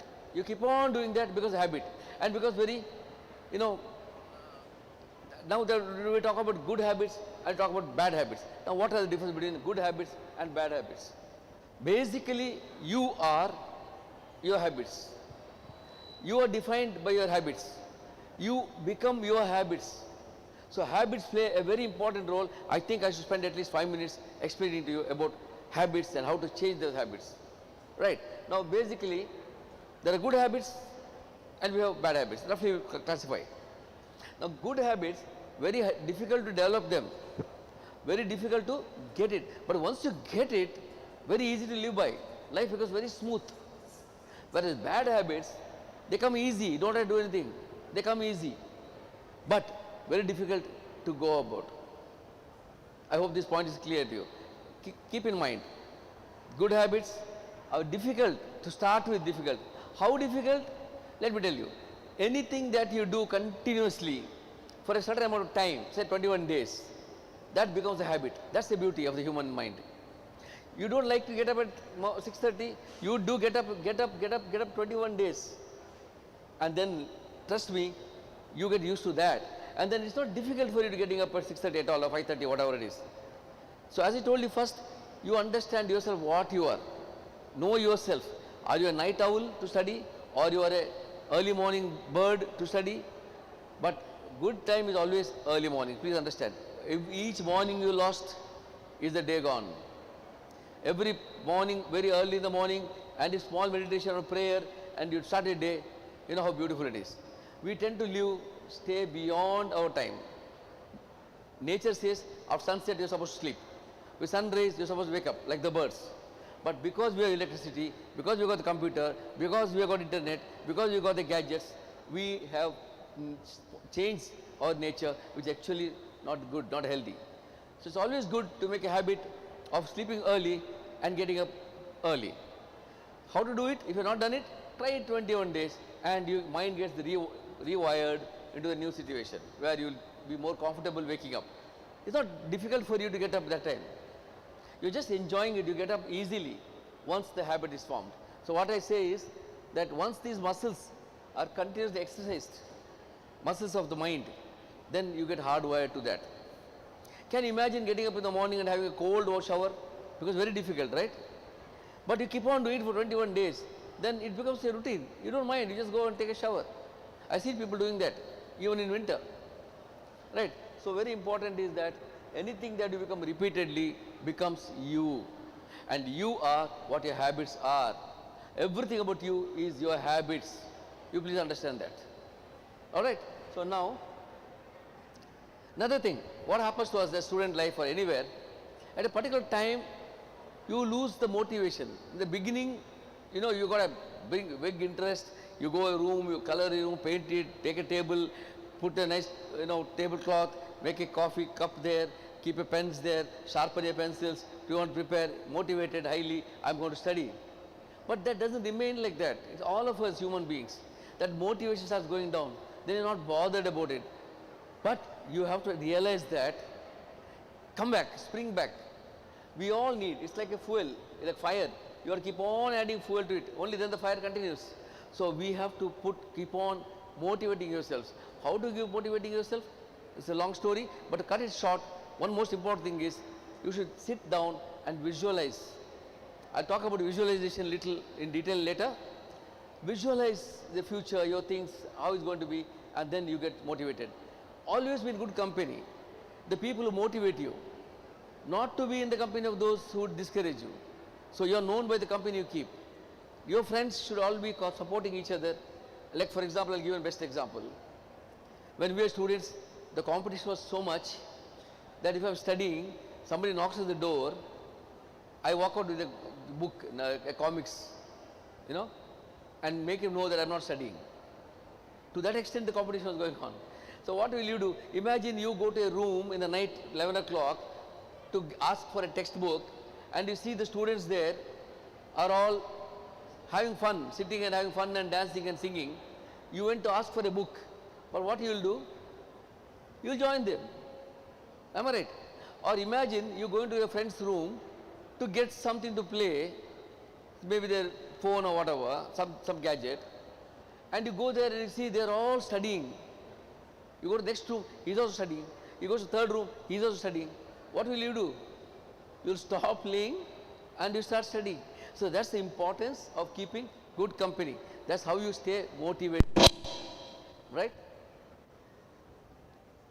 Most of the people are good, most of you are good, but what you lack is that motivation. Like a soda gas, it comes up full, after some time it's flat. Am I right? Does that happen to you? Is that happening to any one of you? Are you all listening to me? So, motivation and habits, okay? Motivation is what gets you started and habits is what keeps you going. So, these are the two important things I would like to talk about, right? And third most important is consistency. You do something consistently, you will reach some place. Let's say you want to be an artist, you like art, you like painting. Anybody, most of us are artists, every one of us are born artists. And you take a determination that you want to do well in that line. Consistently do it, right or wrong, good or bad. Meditation, people say very difficult to do meditation. You consistently do it, don't give up. Every morning sit 10 minutes. There is nothing like a bad meditation. You know, you do it, just keep doing it and you get results. So consistency is another name of game. You have to be consistent. Am I going too fast? Do I got so many things to tell you? Am I okay? Are you following? I can only look at the first two rows. So at least 2 rows should be interactive with me. Please. So consistency, repeatedly doing is what is important. And one more thing about is time management. Okay. Silence please, the backbenchers. If you don't listen, at least keep quiet, let others listen. I am talking about time management. There are a lot of books written about time management. You go and see, so many books will be there in time management. I am just going to give you everything in one sentence, one capsule to manage time. A lot of books may tell you a lot of things. Like a lot of books are there on losing weight. But at the end of the day, it boils to only 2 things. Work out hard, eat less. Same way, I am talking about time management in one capsule. That is, whenever you are doing whatever, just keep asking yourself, should I be really doing this? That's time management. Otherwise, time just flies, time passes and you don't know how it has happened. Suddenly you realize you become Sunday morning, got up, so enthusiasm, suddenly it's evening. That's because you are not, even at Sunday, you have to plan it. Even at Sunday, you have to enjoy, just plan it. You don't want to study that day, just fine, don't study that day. But plan how you're going to enjoy that day, how you're going to make the most of that day. So very important is that you should always be watching yourself. I'm going to talk about that a little later. You keep on watching yourself, like you stand in front of the mirror and you look at yourself there and you watch him there. Make that habit a practice and you come out to yourself and ask yourself questions. You start looking at, all the time, what am I doing now? What am I doing? Like, should I be doing this? Now, should I waste my 1 hour here talking to you people? I should think. Only if I feel it's worth it, I will accept the talk. Otherwise, I will not accept it. I feel it's worth it. At least few of you might get inspired from what I talk, which will be good enough for me. So that's about time management. Okay, to simply put it, that's how it is. You should understand yourself, what are your distractions. Each one has a different distractions. Most ladies nowadays boils down to your mobile phone. Is there everything around that? So you understand what is your distractions. Your Facebook, your, whatever, you know, you keep on watching what your friends are doing and what's happening here, what's happening there. You should keep an eye on what you're doing, and you should be able to put a full stop to it when you want to do it. Let's say you're watching a movie. Let's say you're watching something which is very interesting, and it keeps on, and it keeps on, time goes on flying. So keep an alarm. 2 to 3, say I'm watching a movie. 3 o'clock, like it or not, good or bad, you must stop and get back to your program. It's not difficult. Somewhere you have to stop it. You can't just go on. So this is time management, and you have to avoid your distractors. Identify what are your distractors, what distracts you, and then you stop it.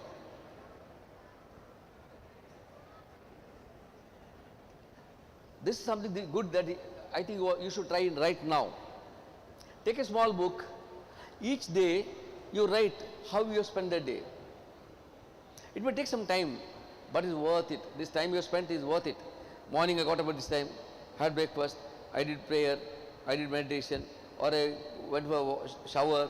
I went, how long you need for this morning chores? So I say half an hour for breakfast, for this, that, or 1 hour. You should know it. Then I went to college, what you did in the college, how the time was spent. Then became afternoon, then became evening, what did you do in the evening, what happened in the night, and what time you went to sleep, how many hours you studied. Please do this for few days. It's worthwhile exercise. Then only then you know how you've been spending your time. Otherwise you won't know. If you don't write, if you don't keep a journal means write it, how you're spending your life. If you don't do that, entire day goes off and you won't know. So now you have a clear idea of how you spend your 24 hours. Then you can look at it, come out of yourself, look at how you are doing it. Then you see where is it that I'm making a mistake, which needs to be corrected.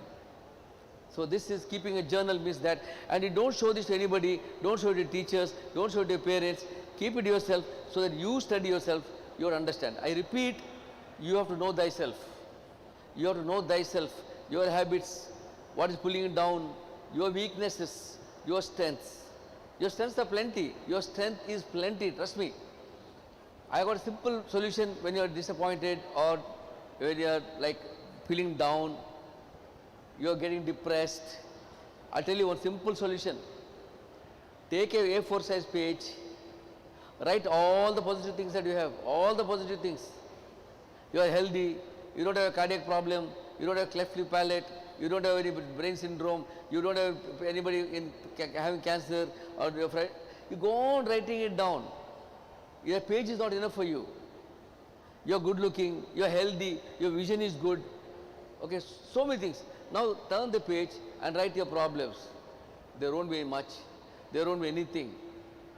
So always you look at the positive side of that life, which is called as optimism. I'm going to talk about that too.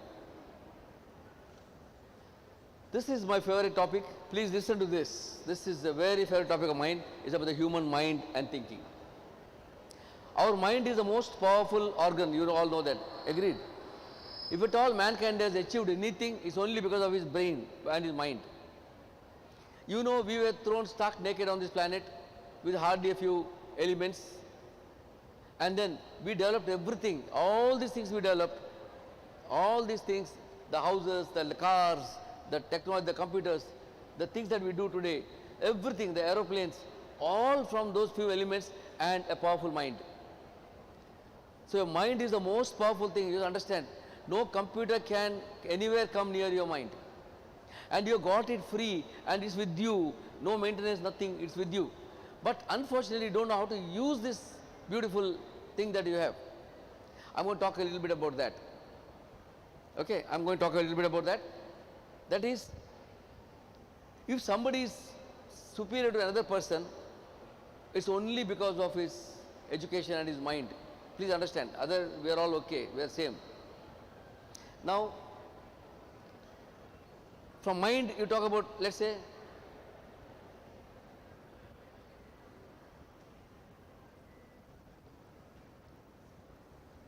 why is not working?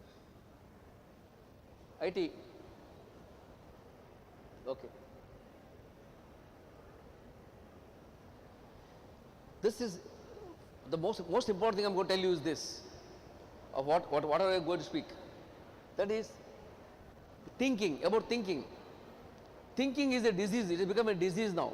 We keep on thinking unnecessary things.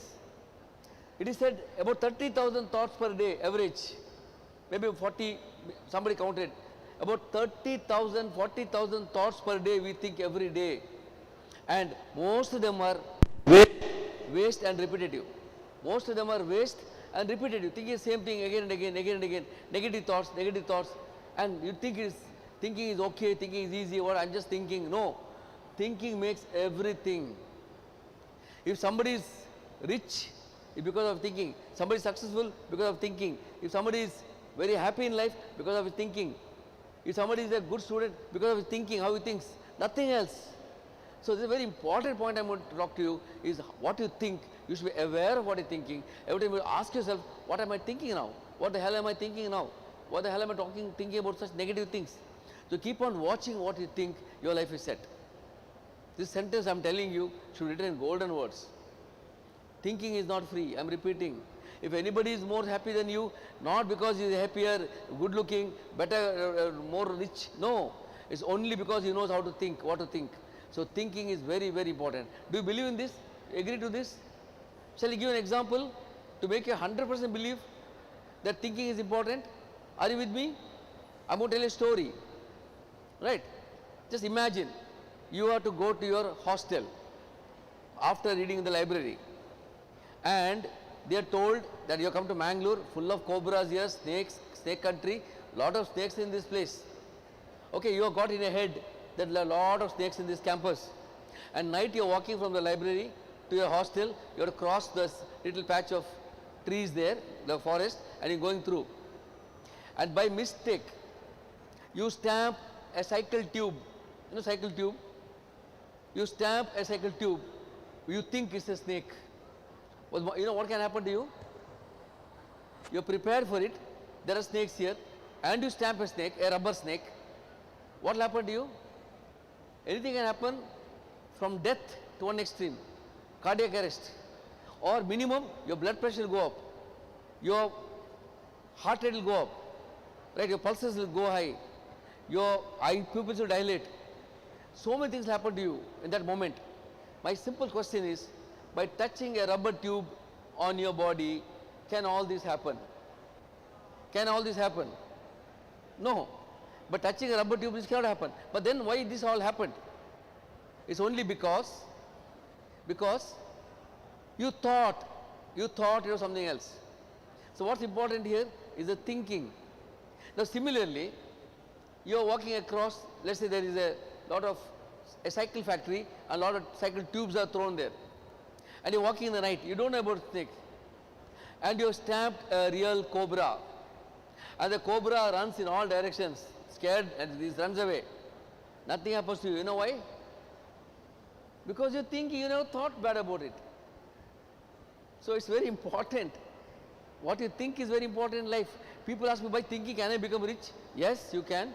Just by thinking, it's not that simple. If you want, you can just take the book by Napoleon Hill, very old book, which is called as Think and Grow Rich. Think and Grow Rich. You read the book, you will definitely be rich. It's not, you may not understand right now because you are young minds, but give it a thought.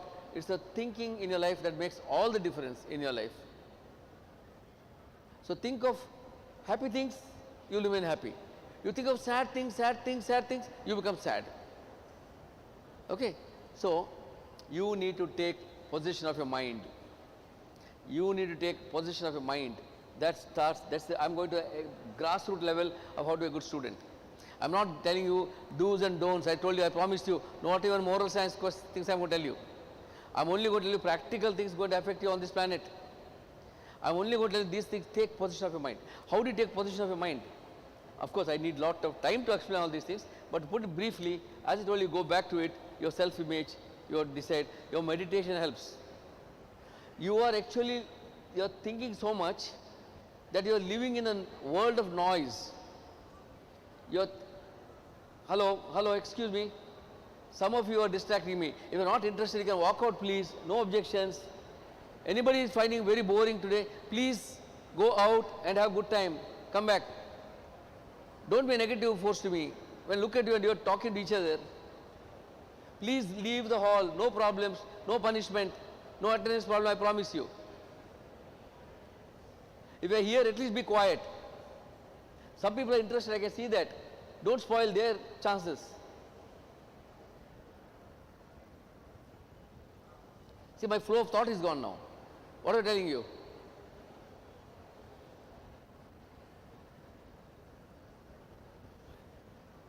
So always be positive in life. You start thinking negative thoughts, you will become that. Start positive thoughts, you will always be happy. Alright? Something interesting I want to tell you, I forgot. So, how you think, you have changed that thinking. See, okay, I was talking about this. I said about 30,000 thoughts per day.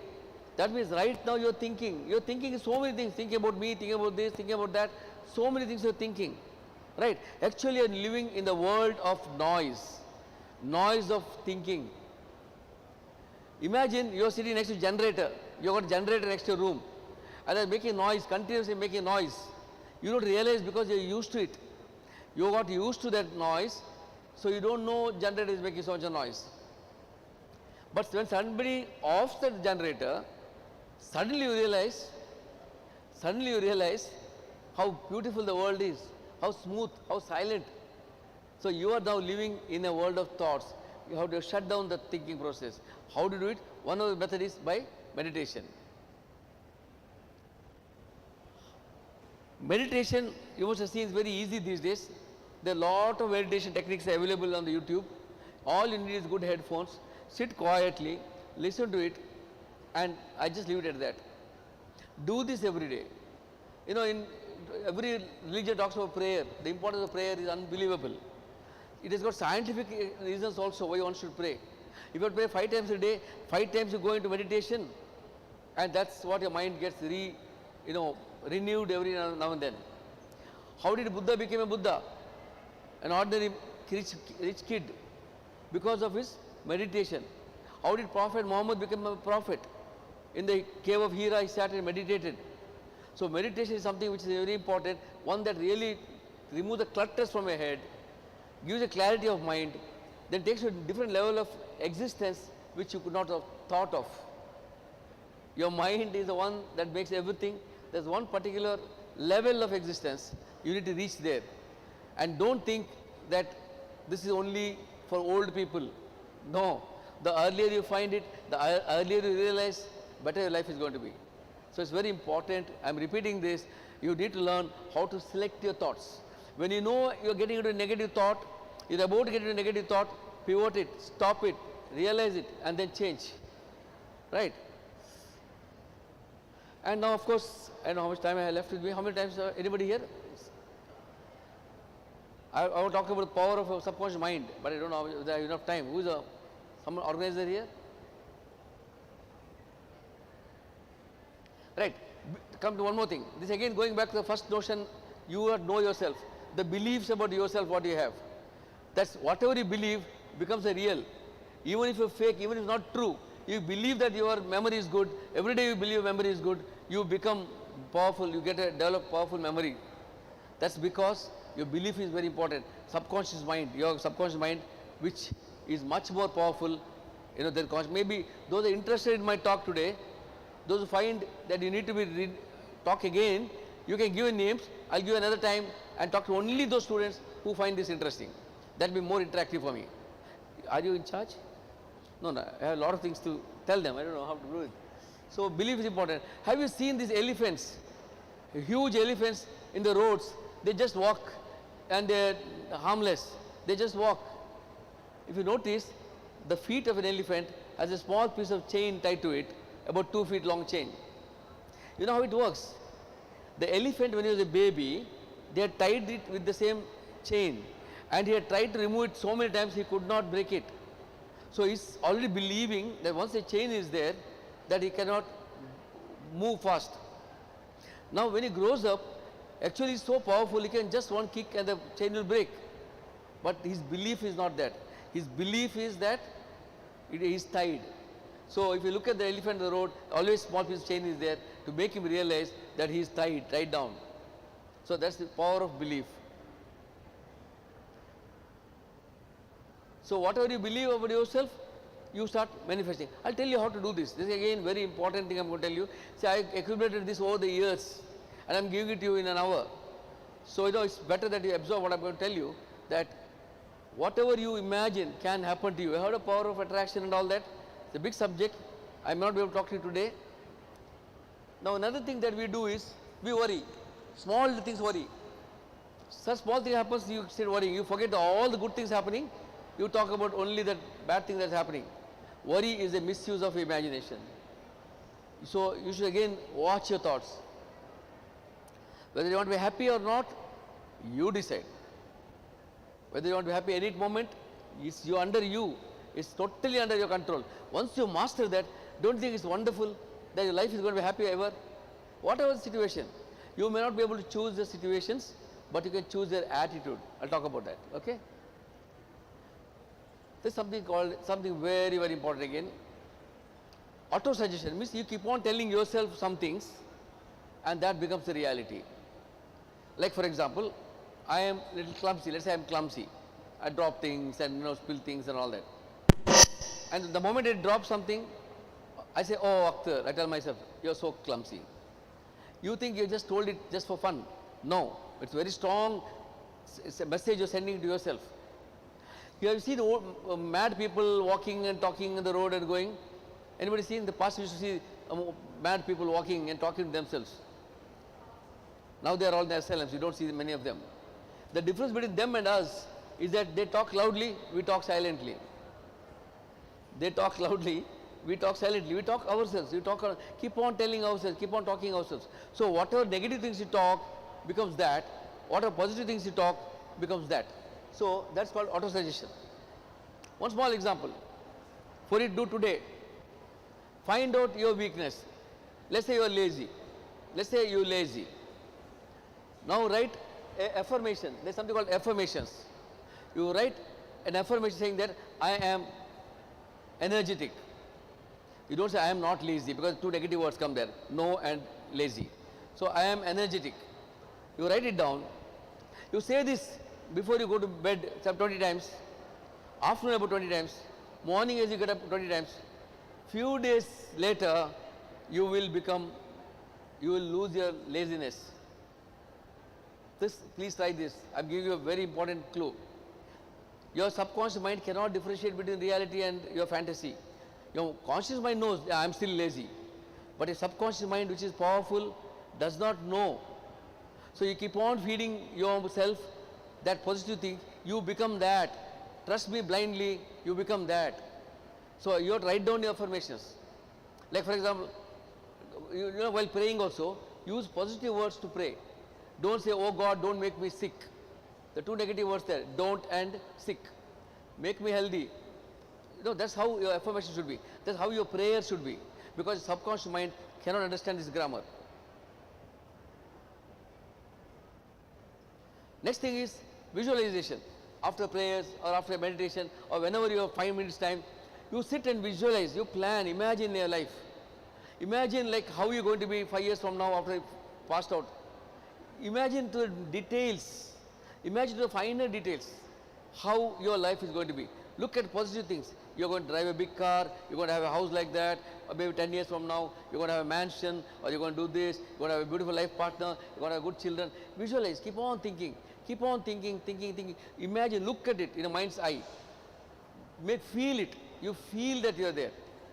Okay, and then your mind has a magnetic power to attract all that into your life, what you visualize, what you keep thinking all day. So always visualize, have that vision, keep in mind, keep on thinking, you will reach there, right? So imagine, believe, then only you will achieve. Imagine, believe and achieve. Optimism, you know what's optimism? You know what's the optimist and the pessimist? The optimist looks at the wine half glass and says half empty. The optimist says half full, half a glass of wine or whatever. The pessimist says, oh, half empty. Am I right? There's a joke, let's see if I'm awake. Okay, there are two friends, bald-headed friends, totally bald. One is optimist, one is the pessimist. The optimist was saying, wonderful, no hair, no what you call shampoo, no brush, no comb, no going to hairdresser, no need of oil, you know, all nice things. But pessimist says, yeah, but there's so much of face to wash. You got the joke? No, none of you laughed. Okay. So that is to show you, you have to be always an optimist. I say that even God forbid you're falling from a multi-storied building, at every window you should scream, all right so far. That should be the level of optimism, right? Actually, to be optimist or to be pessimist, the effort is same. So you can as well be an optimist, right? So ultimately, positive mind, positive vibes, and then positive life. Always be positive, whatever happens. As I told you earlier, attitude defines you. Whatever the circumstances, you may not be able to change the circumstances, but you can change your attitude towards that. That's very important. I'm telling you, it even goes to the level of you can control your aging process if your attitude is right. You can reverse your aging process if your mind thinking attitude is correct. So people who are with positive attitudes, you can see them, you can feel them, they are around you, they are always happy, they are full of energy, they are easy to recognize, they are confident, they are very caring kind of people. So that's what you got to be. That's the ultimate virtue one can get, right? This I told you already in the beginning, association with good people, smart people, studying people, and you be that. Sometimes burnout happens, we get tired, we get lost, we get disgusted in studies. Please understand that time, this happens to all of us, and this is normal phenomena. So what you need to do for that is very simple. You have to take your time out. When you take a time out, you should know the difference between a leisure time and idle time. Leisure time is well earned, whereas idle time is a waste, it's negative, it doesn't help. As I told you, my Sunday, if I'm not planning to study or do any work, I plan, okay, I'm going to listen to music, I'm going to watch a movie, I'm going to do this. Everything has to go by plan. I'm not doing anything, okay, I'm not doing anything. So that's a leisure time. So differentiate between your leisure time and idle time. And one more thing I'll tell you, exercise. If I tell you go do exercise, you know, it becomes very difficult to do an exercise. But the benefits are so much, there are 50 reasons why you should benefit by exercise, 50 of them. I'm not going to read them out for you, but you should know one thing, by doing physical exercise, you are also fine-tuning your mind, sharpening your thoughts, making it more easy to absorb things, making more optimistic. One day if you are really depressed, wear your shoes, running shoes, just walk, run for 15 minutes. You plan to run for 10 minutes, you will not stop. By then your body starts secreting your endorphins and norepinephrine and all that. So you don't feel like stopping exercise. So keep doing this, you will feel one sure way to combat depression is just do physical exercise. So this is something that I always say, but many times you're lazy, you're so lazy, you think sitting down watching this so interesting, I have to go wear my shoes, you start imagining, go out, go in there. I'll tell you the solution for that. The solution for that is, I think,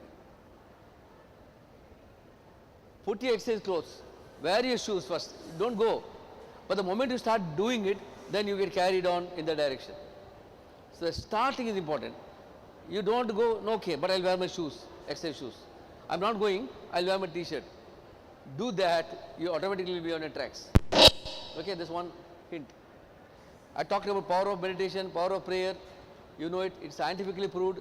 I'm not just talking like a religious man here. Whichever God you believe in, whoever it is, that meditation and prayer, it goes in subconscious mind and it gives results. Now, let me wrap it out. Before I wrap it out, you know, I need more time for this and I need a lesser audience to talk, or at least the audience which is silent. Okay, let me wrap around the whole thing and the point that if you give half-hearted results, half-hearted efforts does not give you half-hearted results. It just gives you no results. Alright, so remember that, and you have only two options. Dear students, you have only two options. Either you make progress or you make excuse. You decide what you want to do. whatever it is, I'm concluding with, I think I'm on time, I'm concluding that our students from Yanapaya University, I'm one of the founders of this college, of this university.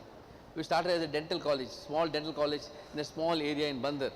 Now it's such a sprawling, and I've been here right from the beginning. But let me tell you, our students of any caste, creed, religion, doesn't matter. We are very, very secular people here. You should know to value your religion, your cultural habits. This is very important, stick to it, and you should make yourself a useful citizen. That's all we need for the country, by becoming more cultured, thoughtful and competent. Thank you.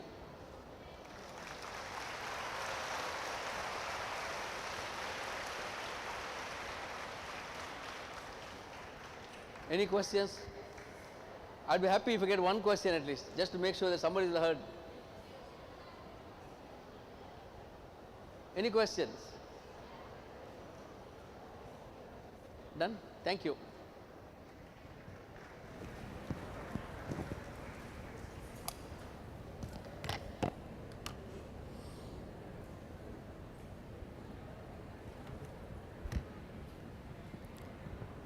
Thank you, sir, for motivating the students through your talk.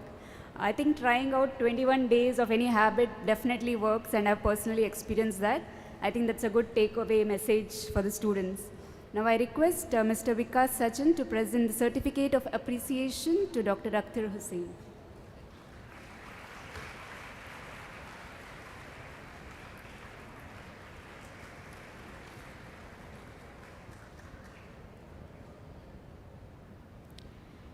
Our next speaker is Mr. Rajesh Karkera, Director, Information Communication Technology. Mr. Rajesh Karkera is an engineer who graduated from AIT Chikmagalur in 1989. He is certified marine engineer and worked on Norwegian ships until 1997. He got his diploma in software technology in Chicago, the US in 1998, and he worked in the US as a project leader in software development projects for the US government, specializing in police and court systems for about 10 years. He moved back to India in 2007 and started working at Yanapaya University, and he's holding the position of the Director of Information Technology. We welcome you, sir.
Good morning, dear students of our batch of 22-23. I hope I'm audible in the back, right? My name is Rajesh Karkera. I am heading IT for Yanapaya University.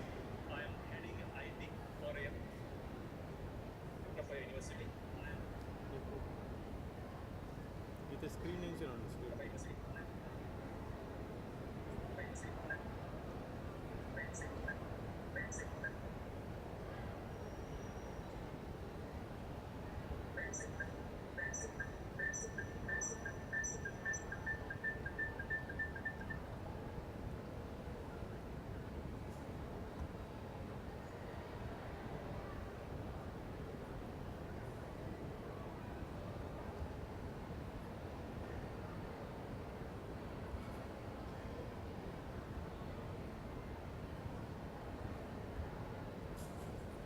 First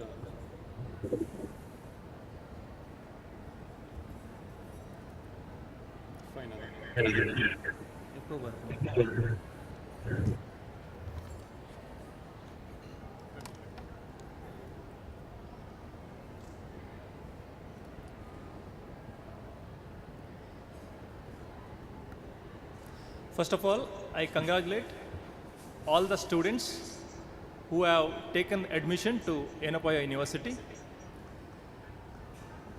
It's my privilege to address you for about 45 minutes. You must be all right now wondering that why is a IT person talking to you? Because most of you, I don't think anybody has taken an IT course from the current student setup. Well, our university is very well ICT integrated learning. It offers a very well integrated ICT enabled curriculum. You will understand it a little bit later. I am going to introduce you into the ICT facilities, what is available to you all, and how you can use it. So now, my session now, I request you all to have some kind of at least a pen and a paper, because I am going to share a lot of important information which you will be, which you cannot ignore. All right? So, I'll also share my screen. I'll share my screen also, so that you can see what I'm trying to talk about.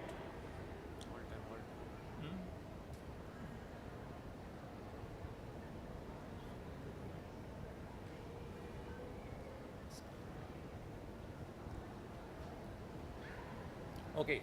Now, first of all, as a student of Yenapoya University, you all get an official email account from the university. Okay. So that means this email account you will be using in the university for all your official purposes.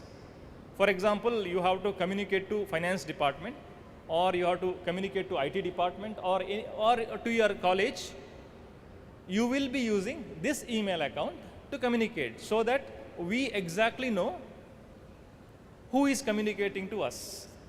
If you are using your personal email accounts, we may not know, right? So we are issuing a official email accounts to all the students. Students, please give maximum importance to what I'm saying now. If you miss this, you are going to have a problem. You have to come to IT, and then there will be a lot of running around. So keep a maximum attention in what I'm saying. All the students, all of you, must be knowing there is one campus ID issued to you. At the time of admission, as the admission happened, they will assign one campus ID for a student. Okay, it's just a number, it's a 5-digit number. This number is very, very important throughout your stay here in the campus. For any purpose, you will be asked this number. Okay, so now, if you know your campus ID, your email address would be campusID@yenapoya.edu.in. For example, if you have a Gmail account, your Gmail account would be rajesh@gmail.com, something like that, right? Same way, here, your official email account would be your campus ID @yenapoya.edu.in. I'll just type it here so that you will know.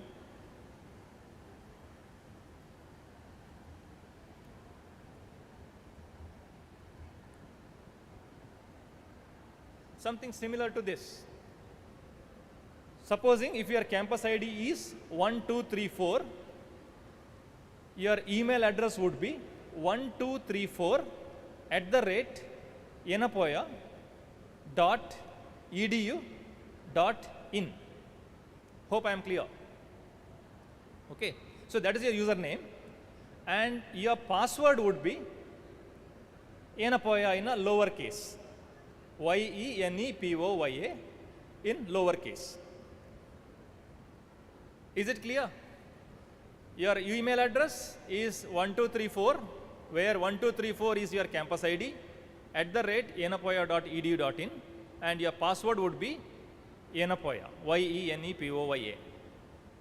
Next question is, how do you access it? How do I check my email, right? So to access your email, you go to your browser and type mail, M-A-I-L, mail.yenapoya.edu.in. Your email address had yenapoya.edu.in. Now you will add mail.yenapoya.edu.in. See, yenapoya.edu.in is a university website. You remember that? yenapoya.edu.in is a university website. So everything related to that. So how do you access your email? mail.yenapoya.edu.in, and go to your browser, hit enter. It will take you to your email account. This is my email account, what you are seeing now. So let's say that you are logging in for the first time. So what happens is, I'll just go here, I'll add another account. Yeah.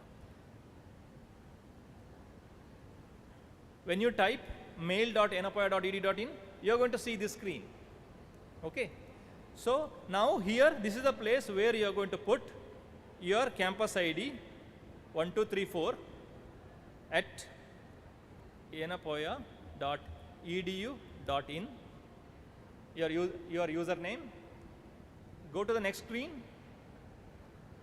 It will ask for the password. Password is Yenapoya in a lower case. All right, Yenapoya, and click next, and it will show you the disclaimer, and you just say I understand, and now it will force you to create a new password. This is very important. You have to do it today itself. Maybe after my session, if you get a time, first thing to log in and change your password. Why? Because somebody else can log into your account. Because passwords are same, right? Somebody else can log into your account and change the password so that you will not get access. If that happens, contact IT. Okay? So change the password. If it is possible, if you have a mobile phone where you can access it, do it now itself. All right? So changing the password, I am going to change the password.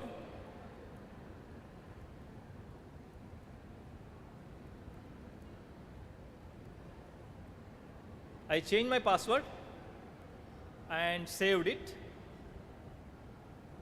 Now I have logged into my account.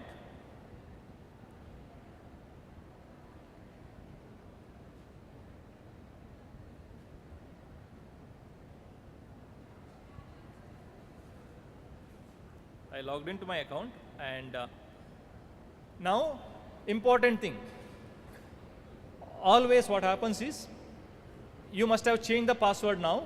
Once you change the password, you forget about it. You forgot. Now out of 1,000 students, I'm pretty sure immediately after changing the password, at least some 200 students will forget the password. So now, in order to reset your passwords, your own, you have to do something. What you have to do? This you can do it later.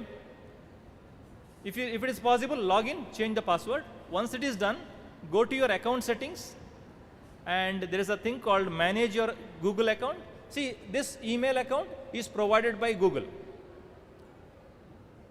It is almost similar to Gmail account with added benefits because it's an EDU account. So you go to a manage account and then go to security. In the security side, you see that there is a recovery phone. Recovery phone. Go to recovery phone and click add mobile number, and it will ask you for a password again. I just put my password again, and now I click on add recovery phone. It will ask what's your recovery phone number, and I use my number for now. You put your mobile number what you can access. Okay, so then you click on get code. You will get a OTP.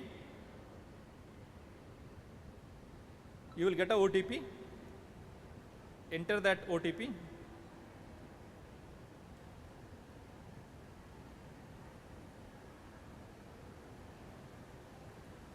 Now your recovery phone is set up. This activity you have to do it on your personal Gmail accounts also, not just for Yenapoya University email account. For your personal account also you must do it, because this is for your security. By doing this, what happens, even if you forget your password when you log in next time, Google is going to send you a OTP. It will check the OTP. Based on the OTP, it will allow you to change the password. This is extremely important. Whether you have a Gmail account, Facebook account, Instagram account, everywhere make sure your mobile number is associated with the account. That way you can recover even if you lose your password. Okay. So now I will go back.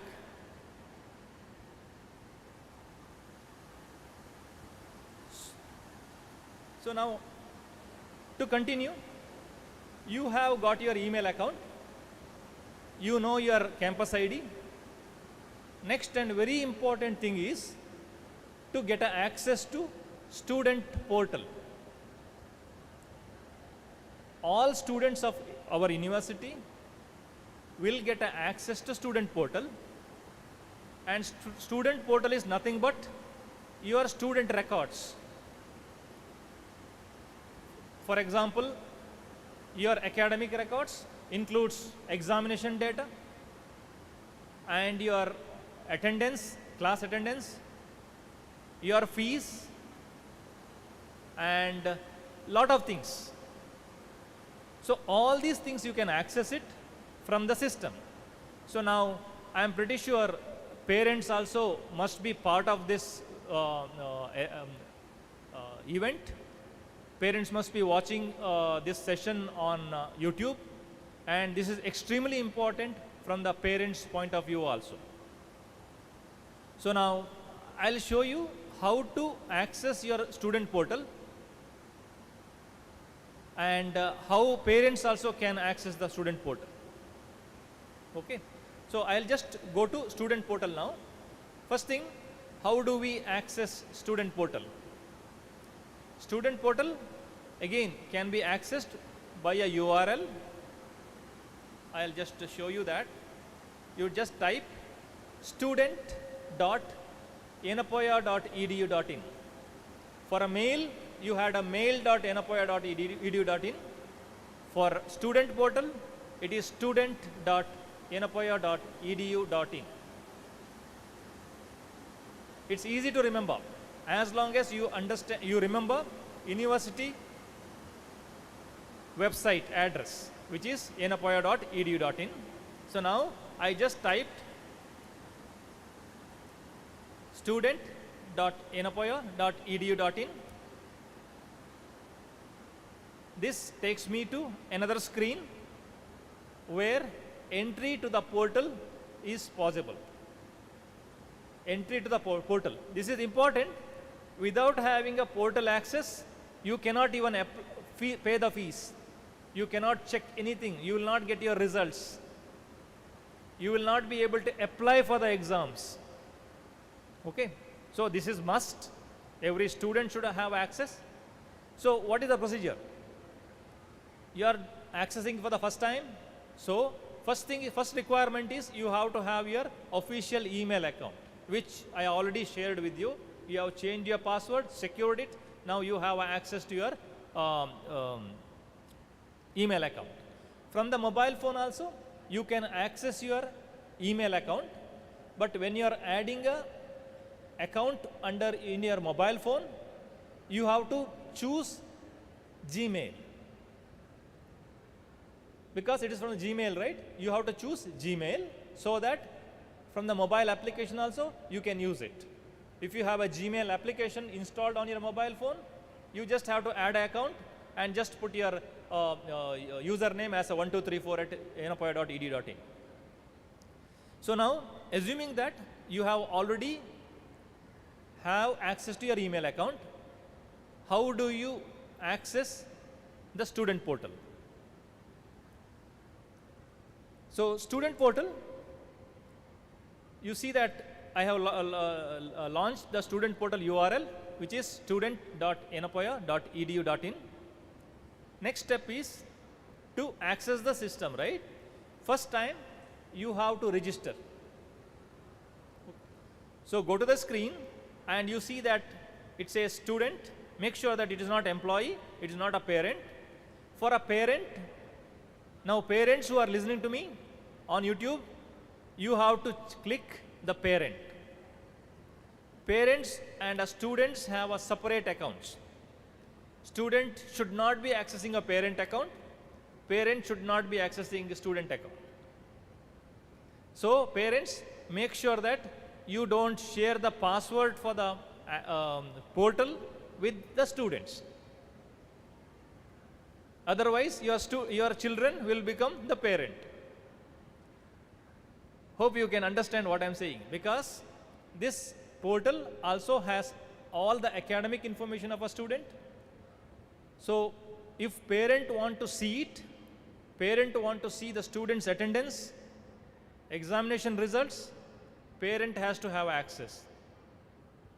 So parents will sign up using parent checkbox here. For a student, it is a student, and you see that in the bottom there is a button called register. Click on it, then it will take you to the screen for registration of a student. This is a one-time operation. First time, put your campus ID here, which is, you know that, campus ID, and choose a password. The password requirements are, password should have one uppercase, one number, one symbol, and it should be 6 characters total length. One number, one symbol, one uppercase. That is the password requirement. You choose whatever the password you want and click register. When you click register, system will send an email to your official email account. The email account which I just gave you, you will get an email, and that email will have an activation link. Okay, you have to click that activation link. When you click it, it will again bring back to this screen after activation. So now you will be able to log in, not register. You are able to log in to the system using the campus ID as a username, and password will be whatever you have chosen. Clear, right? It's simple. Just like how you sign up for a Facebook account. You will get activation email. That email is important. Unless you go and click your activation email, it will not activate you into the system. Now, what we have seen many times, whenever you register, the email would go to your junk folder. It might go to spam folder, it might go to a junk folder. You have to search for this email because it may not be in your inbox. So how do you search? You just search for an email. You just search for an email. Hold on. Because from a portal, when you get an email, you will get an email from an email account, updates@enopoya.edu.in. You log into your email account, search for updates@enopoya.edu.in. So you will find your activation link in that email. Why I am saying is, it might go to your junk folder. You registered now, within couple of minutes, you should get an email in your spam or a junk folder. If you did not find it, search in the search bar, in the top there is a search bar, right, in the Gmail account. Search for updates@yenapoya.edu.in. You will find an email with the link. Click that link. That means you have activated your account. So now you can come back to your screen and log into your account. Hope it is clear. It's not complex, but you have to do it as I explained. So now let's say that you have registered, you have also activated your account. Now next thing is to log into the account. So now I am trying to log into one of the students' account which is already activated, right? I put my username, the campus ID and a password and click login. It takes me to students' data, means my data. If you are logging in, you will see your data and you will see basic information. Check that whether it is accurate or whatever. All right. So once this is done, on the left hand side you see that there are a lot of items which you should be aware of. Now you have just joined, so probably everything is not set up. In coming days you will start seeing things. Okay. So now for example, if you go to attendance, if you click on attendance, it will show you your attendance. In this case there are 4 subjects sorry, and total theory classes and theory classes attended, percentage of your attendance. Same way practical classes attended, and what is your percentage. You remember that in our university attendance is very, very strictly followed. And when I have seen a lot of cases where students do not have enough attendance and the system itself will not allow them to apply for the exams. Remember that even for application for the examination happens to the same system. So when you go to apply, it will check whether student has got a required attendance. If that attendance is not there, you will not be given a chance to apply also. So be careful about this fact. Keep checking the data here, right? So now if I click on anatomy, it will even say that each day's attendance also, every day's, how I got 90% or everything can be seen. And parents who are watching, please pay attention to this screen, because this is how you will know how the your children are attending the classes. This is a very important screen. So now this is attendance, and then if you see that there's the examination, as I said, it will show you students' examination details. For example, if I click on first year, it shows students' marks information, which you can also download and save it. Of course, this is not an official marks card. Official marks card will be issued from the college itself on a physical paper, but your results are published here. If you have to check your result, you will come here, you will see the results here. Next, fees. You pay, in our university, you pay everything online only. We only accept digital payments. There is no cash. You cannot come to a cash counter and pay. Everything has to be online. And online payments allow you to use credit cards, debit cards, net banking, and even Google Pay. You can use various channels to pay. So now if I go to fees, if I click on fees, see it shows a fees. There is the Wi-Fi, 1 year Wi-Fi fees. And what student does, he has to click here and he has to say pay now. Then it will show you, you must have done a lot of online payments. It is going to show you the screen where you can choose how you are going to pay that way. And first time when you log into the system, log into the student portal, you will be prompted with the message saying that choose your hostel, because I hope everybody has been allotted the hostel, right? Hostels have been allotted. You're already in the hostels? Okay. So first time when you log into your student portal, it's going to ask you for which hostel. Choose your hostel. Then it's going to ask you which floor. Choose the floor, choose the room number, save it. First time only it's going to ask. Don't make mistake and do that, so that hostel information also updated in the system. So this is about the student portal. If anybody has a question, probably after this session I'll be here. You can talk to me, but note down all these important links what I have given, because they are very important, and it's very difficult to answer 1,000 students also. Now next thing is regarding the ID cards.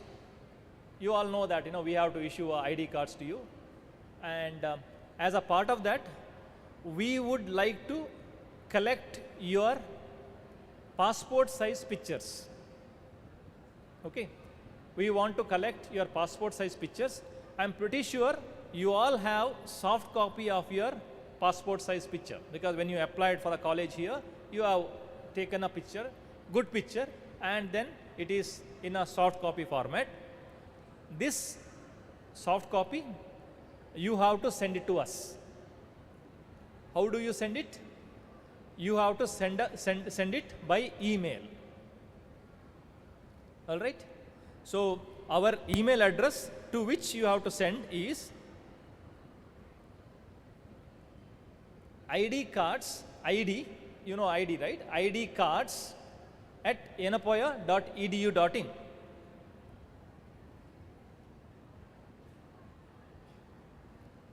You got that right? Email ID cards, CARDS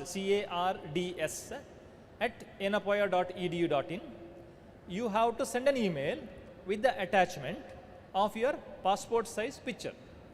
Now this picture what you send, right, the image what you send, generally it will be a JPG image. It's an image files are JPGs. It will have an extension JPG, meaning some number or some name .jpg. Make sure the name of the file is your campus ID. The file name should be your campus ID. For example, you have your picture on your computer or on a computer. The file name, you have to rename it as 1234.jpg. Is it clear? 1234.jpg. It's a JPG is an image format, and the file name part, first part, should be your campus ID. Don't send selfies or anything, any pictures like that, because we only accept pictures which should be good for the ID cards. If you send the wrong pictures, we will reply saying that we cannot accept it. Then you have to come to IT and do a lot of things. If you want a simple procedure, make sure you send a proper picture which is taken professionally by a photographer. Because this is going to be part of your ID card. If you send a bad picture, if we put it, that you will be carrying it for 4 years. Okay, so have a identifiable picture, so that it will look nice also, it will serve the purpose also. So that is about ID cards. And last part, I have time till 12:30. Okay. The last part is Yenapoya University also gives an opportunity for all our students to be part of our learning management system. What is learning management system? It's a digital platform where you will access your course data. For example, your teachers wants to give you any kind of a material, reading material, class information or even the class tests. There are a lot of times online tests are conducted by the classes, teachers, and you will be taking part using this learning management system. Okay. So now again, how do we access the learning management system? I'll take you to the university website, which is yenapoya.edu.in. This is our university website, and from here also you can go to student portal. The top, you can go to the student portal, which is student.yenapoya.edu.in. Okay. Same way, the next one to student portal, you see a menu called Engage, Y-E-N-G-A-G-E. Engage is our learning management system for a university, which you should be part of. So now, again, Engage can be accessed by the URL engage.yenapoya.edu.in. Just like how you had mail.yenapoya.edu.in, student.yenapoya.edu.in, engage.yenapoya.edu.in will take you to our university learning management system. So, if I click on Engage on top, yeah, let me just sign out. Yeah.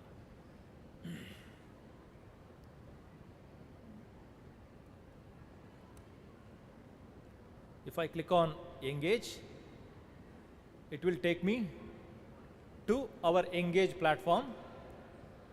Here, you have to again sign up for an account. Okay. Just like how you signed up for student portal, same way for Engage also you have to sign up.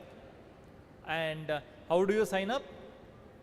On the right, you see that there is a icon with a door kind of a thing. If you click on it, it will take you to the login page where you can log in. But since you are signing up, you don't have a login yet, so you have to register for a new account registration. There is a link in the bottom which says new account registration. Click on it. It will take you to the page where you have to feed certain values. Your username field should be YU campus ID. YU for Yenapoya University, YU campus ID, campus ID 1234. There is no space after YU, YU campus ID, no dot. It can be uppercase, lowercase, it doesn't matter. Your username should be YU campus ID. And password can be anything of your choice, but I think it should be just 6 characters in length. You put your password, twice you have to put your password. There are two boxes. Then type your first name, last name, salutations, Mr., Mrs., like that. Just put whatever required, which are marked with the red asterisks. Institution, your college name. Email address, put your official email account 1234@yenapoya.edu.in, which we just got created. Put that email account, and then finally click here to register. Again, once you register, immediately you will not be able to access. We have to check. IT department checks it, and if they find that it's a correct user and all the data you fed is correct, then we are going to accept your application. Once you are accepted, you will be able to log into the portal. Generally, it takes about 24 hours for this activation to happen, whereas student portal activation will happen immediately. For Engage, you have to wait at least 24 hours. So register today, probably tomorrow you should be able to log in. Okay. So now, after login, what you have to do? Right now you cannot do that. I'll just show you what you have to do. I log in with my account, and once you log in, you see that on the left hand side there are a couple of items. One is a repository. If you click on repository, you will see that there is a link for Yenapaya University. Click on Yenapaya University, and then you go down to locate your college. Right? All the colleges under Yenapaya University are listed here. Let's say that I am a student of pharmacy college. I will click on Yenapaya Pharmacy College and Research Center, and that will take me to an area where it will allow me to choose whether I am a B Pharm student or a D Pharm student. Let's say I chose B Pharm, then definitely I am a new student, so I should be in first semester. I should click first semester, and then if you go down, you see that all the subjects offered under first semester. Okay, so you have to click each item. When you click on each item, it will ask you for the password. Okay, this password I don't know. You have to talk to your course coordinators. They are going to tell you what is the password for your course. Once you access it with the password, system remembers that. Next time when you log in, automatically it will take you to the course area. You don't have to search for it. So you have to do it for all subjects. If you see here, 1, 2, 3, 4, 5, 6 subjects are listed. All 6 subjects you have to join. And inside you will be able to see the course content already added and syllabus. And as I said, there may be assignments to you, or there might be online test set up. Everything you will be able to see. So many things, right? Yeah, that is why I said we are a ICT integrated university. So a lot of things we do here has a IT hand here.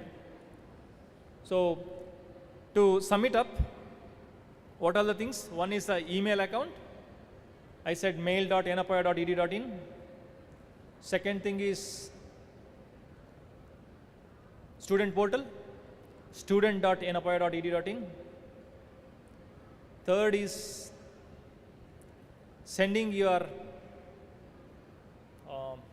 passport size pictures to email account, ID cards at yenapaya.edu.in,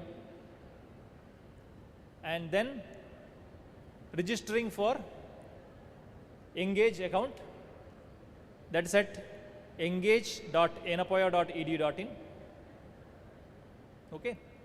So all these 4 activities, try to complete it today itself. And it's not optional. If you don't do it today, you will forget about it. When you need it, it's very difficult to get it. That information may not be available to you. Then you will keep running around. So don't wait.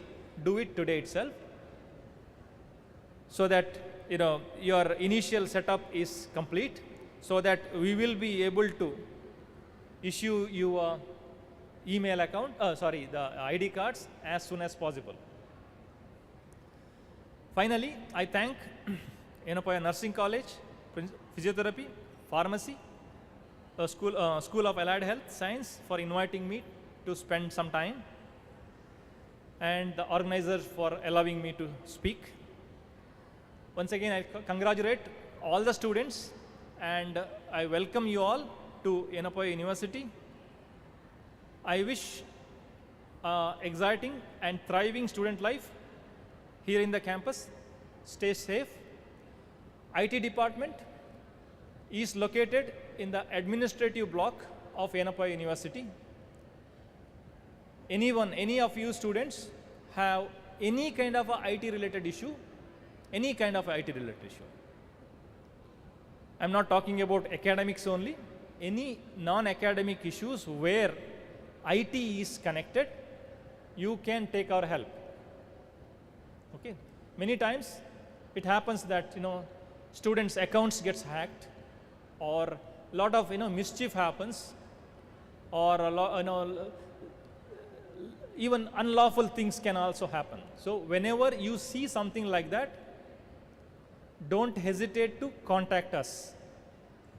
You can directly come to IT department and ask for me. My name is Rajesh Karkera. I am a head of IT. You just say that you have a problem, security problem, whatever with relate to IT, you just contact me and I am glad to help you. Even if you have your own personal laptop, you have some issues, you come to IT, we will try to help you. I'm not saying we are going to repair it. We are going to help you, whatever means possible. With that, I finish my session. I will be here for some more time. If anybody has got a questions or anything, you can always talk to me or you can contact IT department. Thank you very much.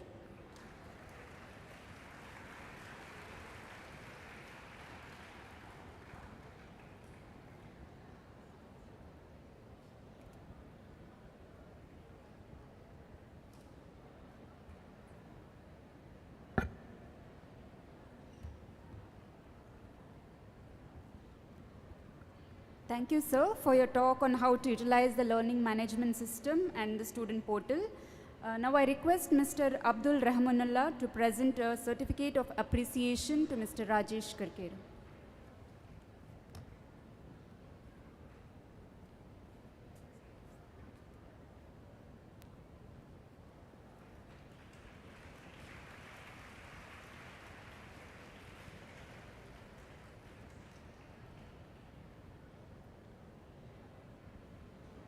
We'll be breaking for lunch now. I request all the students to have your lunch and assemble back in the auditorium at least 1:55 so that we can start the session at 2 p.m. Sharp. And I have a small information for the parents.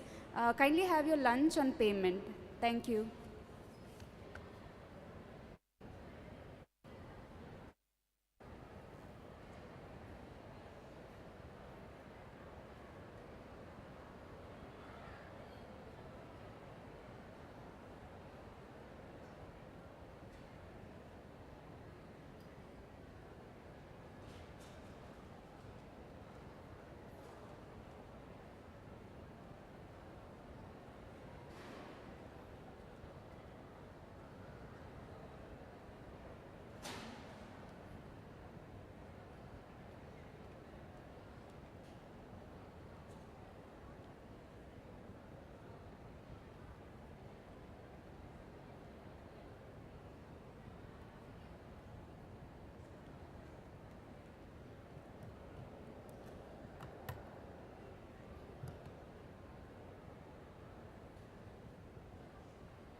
The Islamic Academy of Education was established in 1991 by Mr. Yenapoya Abdullah Kunhi, an entrepreneur philanthropist, with a vision to provide quality higher education.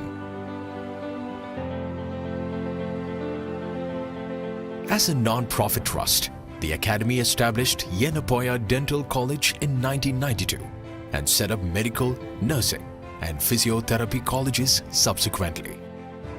Over the years, institutions developed by this trust have created a niche in healthcare education, not only in hinterland of Mangalore, but also across the globe. In recognition for this contribution to the education system, in the year 2008, the Ministry of Human Resource Development, on the recommendation of the University Grants Commission, conferred the deemed to be university status. Yenapoya University thus became the first unaided deemed university to be established in the Dakshina Kannada district of Karnataka. The university, following the accreditation in 2015 by the National Accreditation and Assessment Council with an A grade, has diversified its academic prowess and scope by establishing Yenapoya Pharmacy College and Research Center and Yenapoya Institute of Arts, Science, Commerce and Management in the year 2017, the Yenapoya Ayurveda Medical College and Hospital and the Yenapoya Homeopathy Medical College and Hospital in the year 2018, the Yenapoya Institute of Allied Health Sciences and the Yenapoya College of Naturopathy and Yogic Sciences in the year 2021. Yenapoya University has secured accolades by various national and international certification and accreditation agencies, the significant ones being consistent ranking within 100 by the NIRF for 3 consecutive years. ATL ranking of institutions on innovation achievements by the Ministry of Education on 2 occasions under self-finance or private institutions category as an endorsement for the innovation and entrepreneurship development efforts among students and faculty of the university. The university has also been ranked with 4-star grading in KSURF Young University category in 2019. In recognition of contribution to the new knowledge generation, the university has been ranked among the top 50 institutions in India in the SCI MA Geo Institutions ranking consecutively during the last 2 years.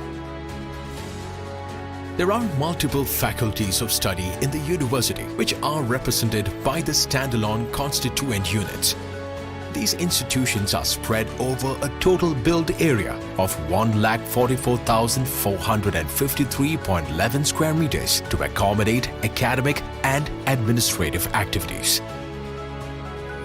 Curricular diversification has been the focus of the university. It offers more than 100 programs at the undergraduate, postgraduate, super specialty, doctoral and postdoctoral levels.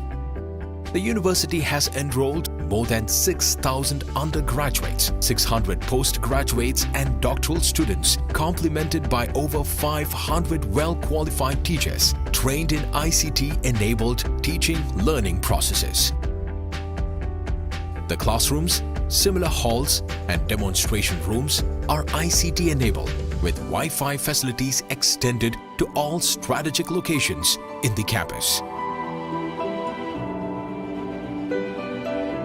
The integration of information communication technology in teaching learning meets innovative educational standards. Self-directed learning is supported through e-resources on the customized learning management system. Choice-based credit system incorporates a wide spectrum of electives in majority of the programs offered. Internships, industry visits, community postings, skill development training and early exposure to research equip the students professionally competent for employment. The mentorship program supports the mentees throughout the duration of the program to enhance learning experience and personal growth.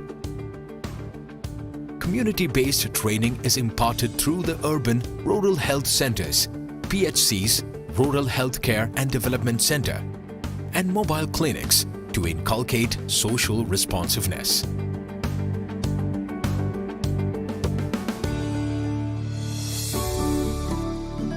The university library caters to the learning needs of the students and faculty. It has a vast collection of books, manuscripts, ancient books, digital learning resources. The library transactions are fully automated, facilitating accession and lending of books. The digital library, which is available at all the constituent units, helps the students and faculty to access the e-resources. All the academic departmental laboratories are well equipped for providing training.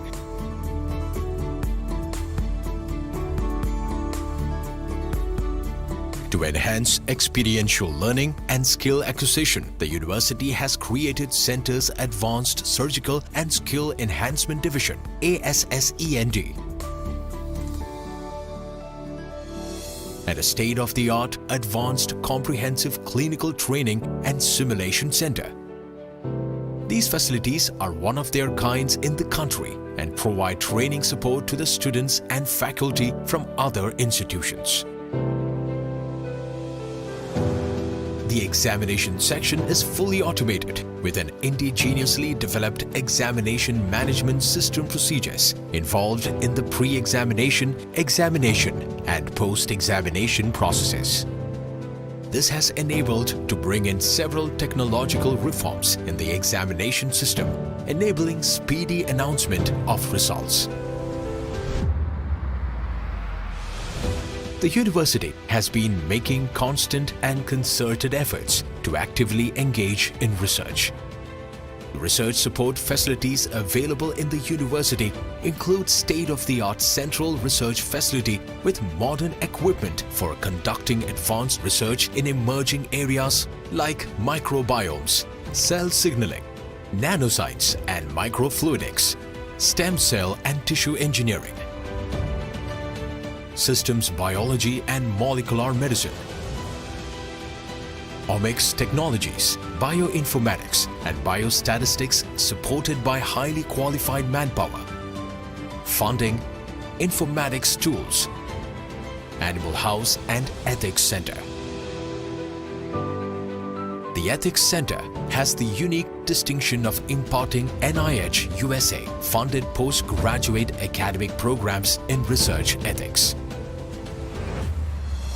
The Center for Nutritional Studies fosters nutrition-related activities in India. The policy and advocacy has led to government's initiative in launching a direct benefit transfer scheme for all TB patients to enable access to a better diet.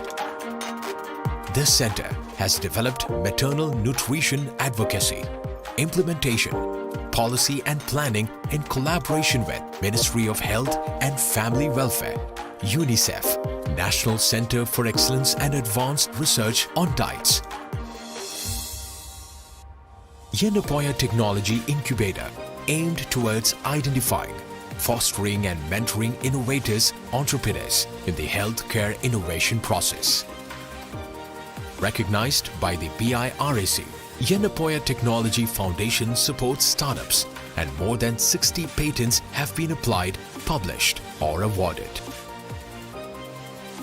The university has signed more than 150 MOUs with several national and international institutions of excellence for research, faculty and student exchanges. The 4 hospitals cater to the teaching and training activities of medical, dental, Ayurveda and homeopathic disciplines. In addition, there are yoga, naturopathy and wellness centers provide treatment and training facilities. The Medical College Hospital is NABH accredited with 1,100 beds with the latest facilities for robotic surgery, organ transplantation, 3T MRI, modular operation theatres, ICUs, and emergency services. The diagnostic laboratory is NABL accredited, covering services of biochemistry, microbiology, pathology, and transfusion. The Allamalu Charitable Foundation, supported by Tata Trust in association with the Yennapoya University, is establishing a comprehensive cancer care center. Medical College Hospital provides free food, free and subsidized treatment to all the patients. The hospital has received several awards from government and non-government agencies for its outstanding contribution to public service and workplace safety measures. The university provides equal opportunities to all students, upholding the principles of equity. The observance of cultural fest, religious festivals, NSS activities, and disabled-friendly and barrier-free environment provide the opportunity for students from the diverse background to effortlessly blend with the campus life. The international student cell caters to the needs of overseas students to seamlessly adapt to the campus environment. The Student Council provides a platform to undertake various co- and extracurricular activities. The university provides scholarships, fee waivers, and fee concessions for financially weaker students and promotes gender equity. Career Guidance Cell prepares the students for entrance competitive recruitment examinations. The Placement Cell, in association with Alumni Association, organizes campus placement drives. Students participate in extension and outreach activities through camps, awareness programs, and have adopted several villages for comprehensive healthcare support. The university has created excellent sports and auditoria facilities to support the physical and recreational requirements of the students and faculty. Endurance Zone. The indoor auditorium has a multi-purpose hall, basketball court, shuttle badminton, volleyball, gymnasium, squash court, table tennis, and board games.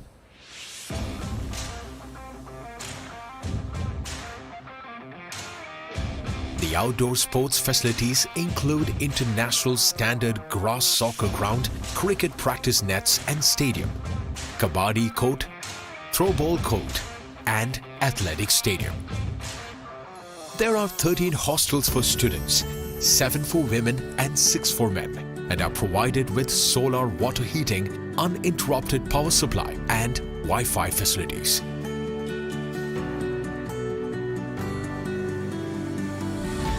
The centralized kitchen, Foodcraft, caters to the food requirements of students, staff, and patients, along with 2 canteens and 15 cafeteria spread across the campuses. The laundry services, Laundry Line, in the university campus has capacity to handle 5 tons of clothes, is a boon for students, staff, and patients. The campus has several environment-friendly operations which include rainwater harvesting, water conservation, waste management, energy conservation, and promotion of alternate energy utilization. As an endorsement for these efforts, the university has been recognized and awarded by prestigious international, national, and state bodies and is amongst the top 400 institutions ranked by Times, the Global Impact Ranking, which mainly focuses on achieving sustainable development goals. The university has adopted multiple UGC programs to sensitize and inculcate social responsiveness among the students and cross-cutting issues like gender, environment sustainability, human values, health determinants, right to health issues, emerging demographic changes, and professional ethics. Commitment to our nation and society is embodied in telemedicine initiatives, relief activities during environmental disasters and the COVID-19 pandemic outbreak, and support to cleanliness initiatives of the Government of India. Yenapoya, deemed to be university, provides an inimitable milieu for holistic growth and upholds all functional integrity of a markedly progressive institution. The accreditations and laudable transformations in its overall performances over the years are ample evidence of Yenapoya's contribution to education.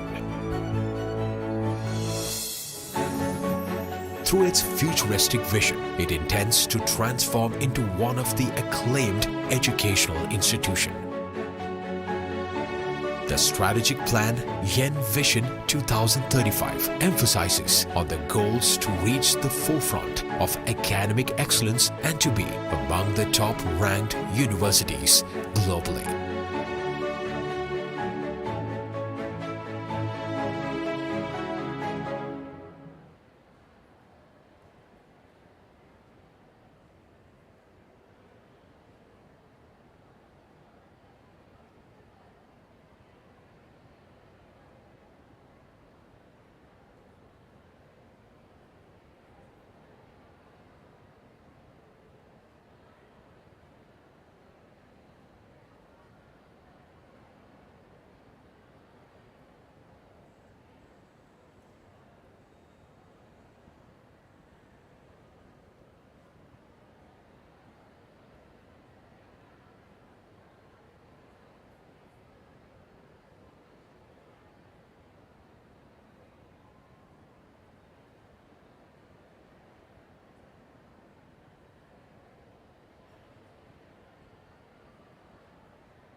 Students, please be seated in your respective seats.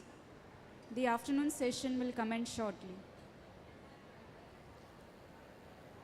Please keep your mobile phones on silent or in your bag switched off.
Good afternoon, students.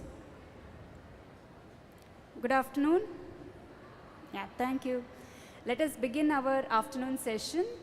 Our first speaker for the post-lunch session is Lieutenant Colonel Pankajakshan, who is the Chief Administrative Officer of Yenapoya Deemed to be University.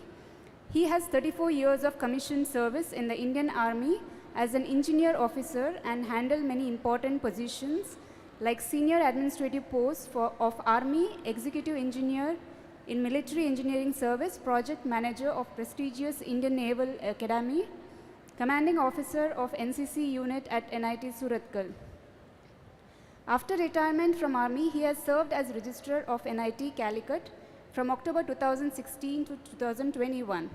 During this period, he had good interactions with the students and chaired the sports committee of the institute.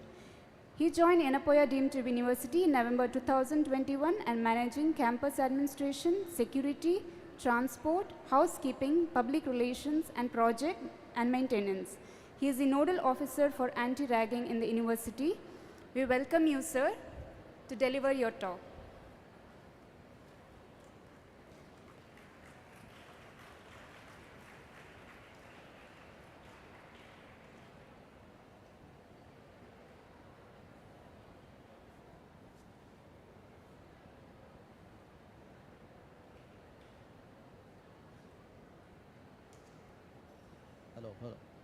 Hello. Is it audible? Okay, very good afternoon. All of you had your lunch? Are you comfortable? Okay, very good. How is the session going on? Excellent. Okay, this is the continuation of whatever I spoke to you yesterday. You all heard me yesterday? Code of conduct? Okay, fine. Today let us see what is ragging.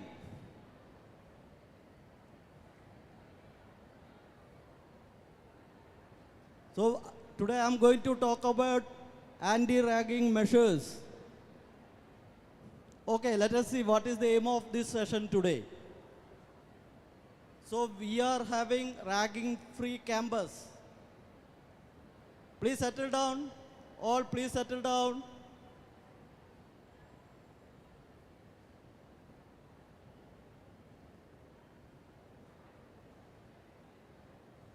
Yeah, still some talk is going on. Please settle down.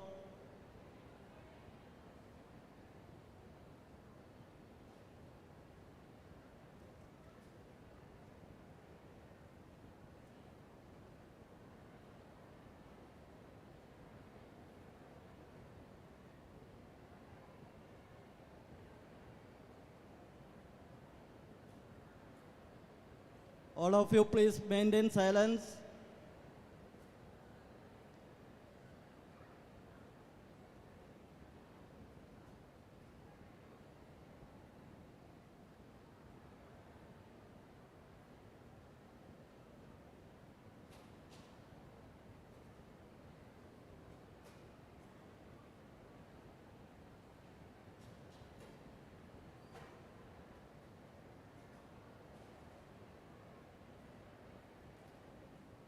Okay. Aim of this topic, we maintain ragging-free campus. We don't entertain, Yenapoya Deemed University will not entertain any ragging in the campus. Good that we don't have any major cases of ragging.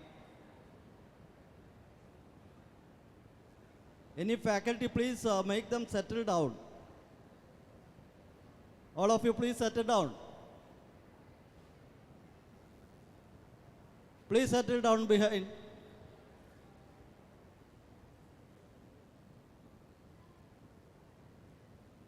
Please carefully listen. If anybody coming to me after this, I don't entertain. This is a very important aspect of the campus. Please listen to me, all of you. I already got some of the complaints from the parents. I don't want this. You all have to start. You have to stop this ragging, whatever if it is there. So please listen to me properly. Otherwise, I won't entertain anybody here after this. Please keep silent. Okay. We wanted to have a ragging-free campus.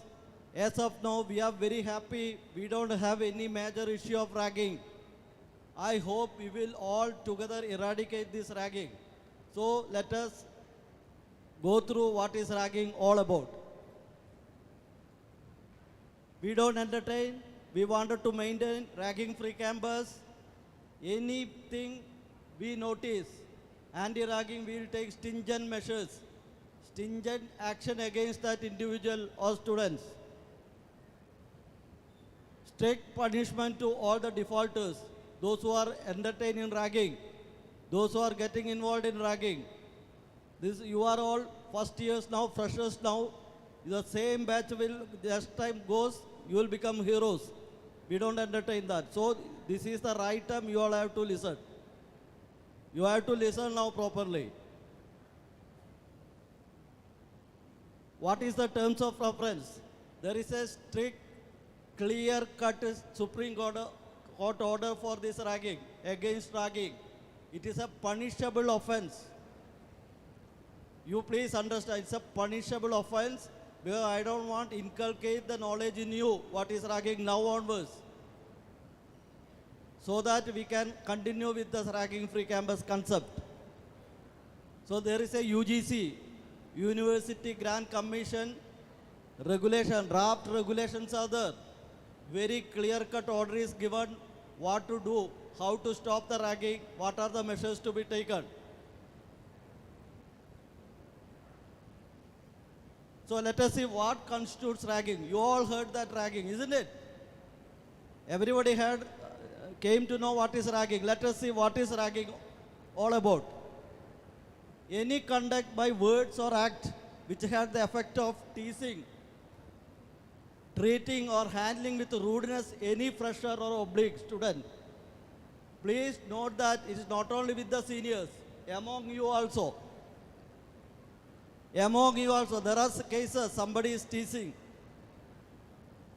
So any act by words or act which had the effect of teasing, treating or handling with rudeness any freshers or students is called as ragging. Indulging rowdy, indisciplined activity likely to cause annoyance, hardship, physical or physiological harm, or fear or apprehension in any fresher or oblique student. Indulging rowdy and indisciplined activity. Please leave. You have to start. You are the people who should inculcate the good campus here. So you have to know about this. Asking any student to do any act which has the effect of causing or generating a sense of shame or embarrassment so as to adversely affect the physique or psyche of any student. Your action which is affecting the physique, physically harm or psychological harm.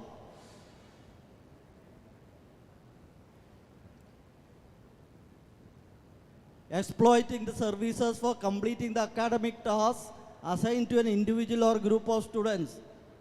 There is a habit of giving your assignment to somebody. Then you are asking others to do it. That is again leads to ragging. Any act of financial extortion or forceful expenditure burden put on any other student.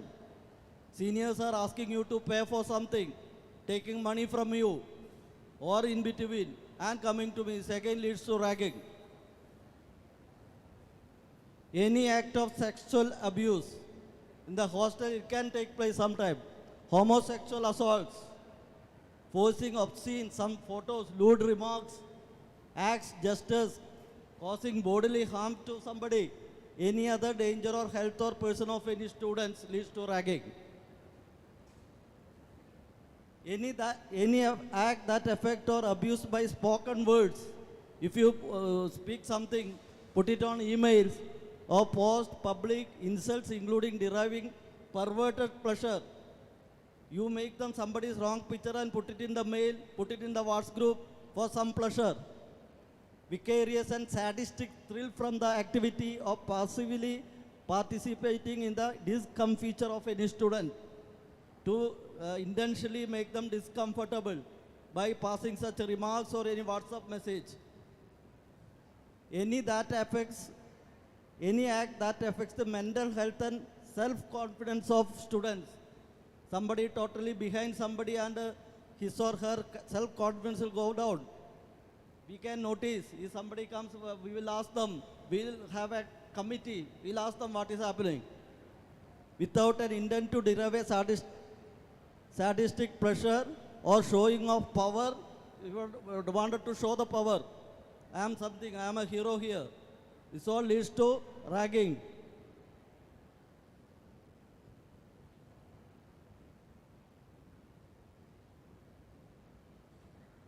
So, where all ragging is prohibited, everywhere, but still I am telling, within the university campus, including the constituent colleges mean we have 14 colleges in various campuses.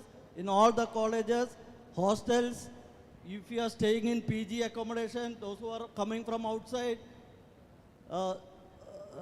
building where students are staying, no person including students, staff, faculty shall particular or abet or propagate ragging. That also ragging. Nobody should propagate or support any ragging.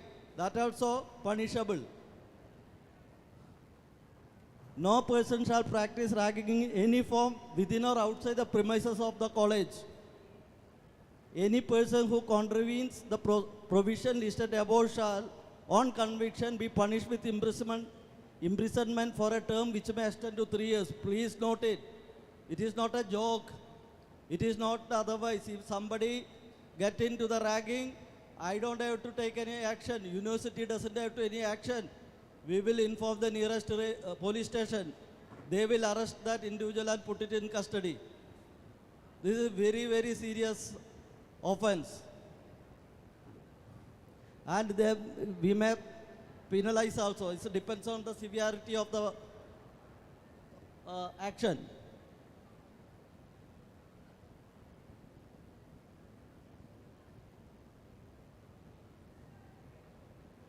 This is what exactly punishment. Ragging is a cognizable offense under the law, and the punishment to be meted out to have to be exemplary and justifiably harsh to act as a deterrent. Why we are making it is very strict and harsh, so that it will not continue. It will not to pass it on. So we are going to take very strict action. That includes cancellation of your admission, suspension, rustication, or rustication means you may be suspended for 1 or 2 years. Rustication or expulsion from the university, total expulsion also. More severe punishment wherever justified, such as fine, imprisonment, etc. Collective punishment, if we are not able to identify the individual, then we will give collective punishment to that group. Whichever room, that roommates will be collectively punished. FIR with the police and arrest. If it is the very severe nature, we will straight away hand over to the police. What you have to do as a students and parents, most important, please listen everybody. There is a need to submit your undertaking. This is the beginning for you. You need to give an undertaking first. You can see all, please note that, www.antiragging.in. This is the site, all the boys and girls. Please note that you have to go to this site and submit all, whatever they are asking, you have to submit. After submitting all those things, you will get a mail with a registration number and a web link. That web link you have to send to the student cell at enopaya.edu.in. Are you all got it, what I am telling? This is compulsory. Within 1 or 2 weeks, you have to complete this. And this will continue every year. Next year, you become seniors, you will do again.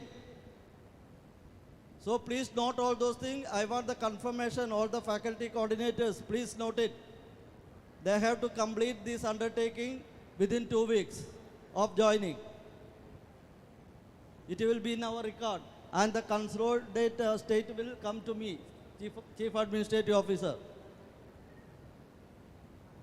What else you have to do? You have to maintain a cordial relationship with the students exhibiting perfect manners and decent behaviors. Catch all the seniors, those who are good, you learn from them. This is the motto. And another thing, what I am telling, being a freshers, being a juniors, don't provoke the seniors. Don't think that everything there is a anti-ragging, you show your eyes on somebody. Don't. You have to learn from them, make the good seniors. Don't show the eyes to them. What you can do? I am a so-and-so fellow. I am from so-and-so place. This is also happening. So other way also I will take action. And you have to need to give due respect to faculties. Yesterday I already told, this is the continuation of your conduct in the campus. Give due respect to your faculties and all non-teaching staff. Students enjoy all rights and privilege like other citizens of India. This is for you, very important. As said, they should not bow down their heads to any force trying to deprive them from their rights and privilege, but to stand boldly. This is very important. You are all welcome. You are all freshers. You all have to be open to me. If anybody troubling you, don't feel scared. Don't get scared. Please come to us. Please come to your coordinator. Find who is that, give the name. We will find out. Without your cooperation, we cannot eradicate if anything is there. We have given strict warning to all the seniors. Still, your cooperation is required. You have to be bold enough to come and speak. Don't get scared. Your identity will be confidential. I will not let anybody know about you. Straight away, you can come to my office also. I am sitting in the university. You can straight away come to me and tell so-and-so is troubling me. So we have a committee, we will find out that. What is the actual position? In case a student or a group of students forces them to obey orders, direction which they consider to be embarrassing, undignified, they should forthwith report it to the concerned authority using the helpline phone numbers and mail ID. I told you, don't hesitate. Don't get scared. Be bold enough. Come and talk to us. You should not get trouble. You should not be mentally harassed. You are here to promote your learning. You are here to make your personality come out. We are here to ready to redress any grievances of any student traumatized because of ragging. So you are all your faculty, your coordinators, the students welfare officers, you have student welfare officers, everybody will support you. Don't hide. Don't escalate your problems. After that you are totally get depressed and have problem. Please tell us. Okay? Okay, you can see the poster. Ragging is a criminal offense. Don't rag. Also, don't be a mute witness to ragging. If somebody is getting ragged and you see and not reporting, that is also not right. Your companion, your other roommates should come and inform us if somebody is getting troubled. So here we have anti-ragging committee. In each college we have anti-ragging committee. We have night squad. Our faculty members earmarked for this. They will come any time in the night time. They will come and search anybody roaming around. And if you find any problem, you should report to your faculty members. The night squad will be your own faculty members from the college. You should report to them. And I am the nodal officer for the university. You can see my name. Note down all. Lieutenant Colonel Pankajashan K, Chief Administrative Officer. My email ID is there. You can straight away mail to me. And my mobile number is there. Okay? Anybody getting in trouble, you should approach me. You don't have to get scared, but you have to behave in a proper way also. This year you will be this, next year you should not continue that. We have to stop all those things. discipline and anti-ragging committee. No ragging and no ragging. First you should know what is ragging and there is no ragging. Make our campus ragging free. This is a poster you can see everywhere in the college campuses and hostel. So you can see all those things. And my name is there, Lieutenant Colonel Pankajashan, and anti-ragging helpline in the ministry level. There is a number. But you don't have to go in that state. We are there to resolve any issue. This all again it's summarized here. What is ragging? Mental, physical, sexual abuse, verbal abuse, indecent behavior, criminal intimidation, wrongful restraint, undermining human dignity, financial exploitation or extortion, use of force. Each of the above is criminal offense. A student indulging in ragging can expel from the institution, that I already explained to you all, banned from the mess or hostel, his or her scholarship can be withdrawn, debarred from the examinations, denied admission to any institution, prosecuted for criminal action. Institutions have been asked to the FIR with the local police against those who rag or abet ragging. As a mute witness also you can be punished. So let me conclude here.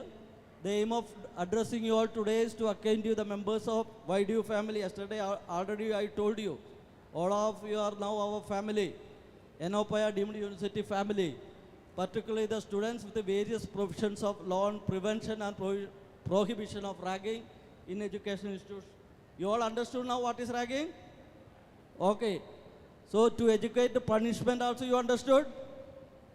May not be applicable for you this year. May be applicable for some of you.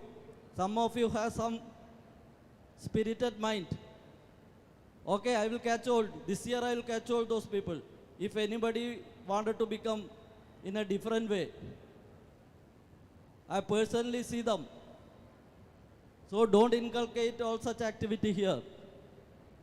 To make you aware the step taken by university to eradicate one of the most dreaded social evils from the YU as well as the society, and their society should be clean. It is sincerely hope that all of you cooperate for making the university, what you will make? A ragging free campus. Sure? Okay. Sure? No voice, everybody sleeping. Okay. You can see the right down corner, ragging has ruined countless innocent lives and careers. Why this all Supreme Court has taken a decision, it is offense. Because many of the lives you all must be young generation. In our time we heard many people life has spoiled because of ragging in the campus. You would have seen in some of the movies and all. So it may be a small action from somebody, but it will create lot of issues. So we are all have to eradicate this thing from this society. Thank you. Any doubt, anybody? Okay, thank you. Thank you very much.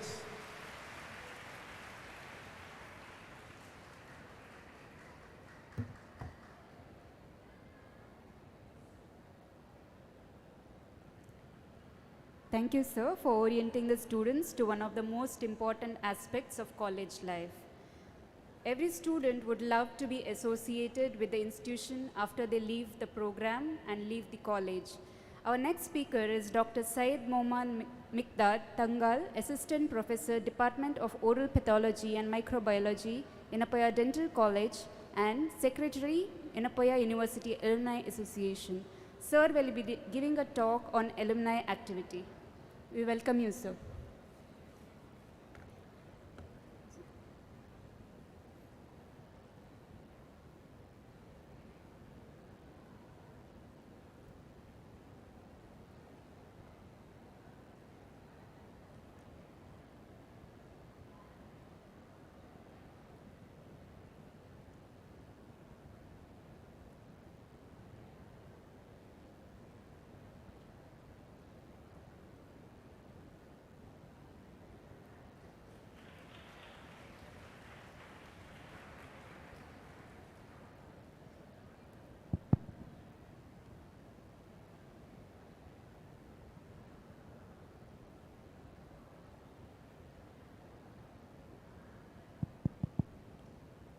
Good afternoon.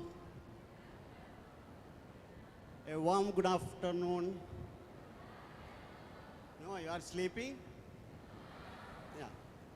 Today I'm going to give a small orientation. I'm not going to bore you.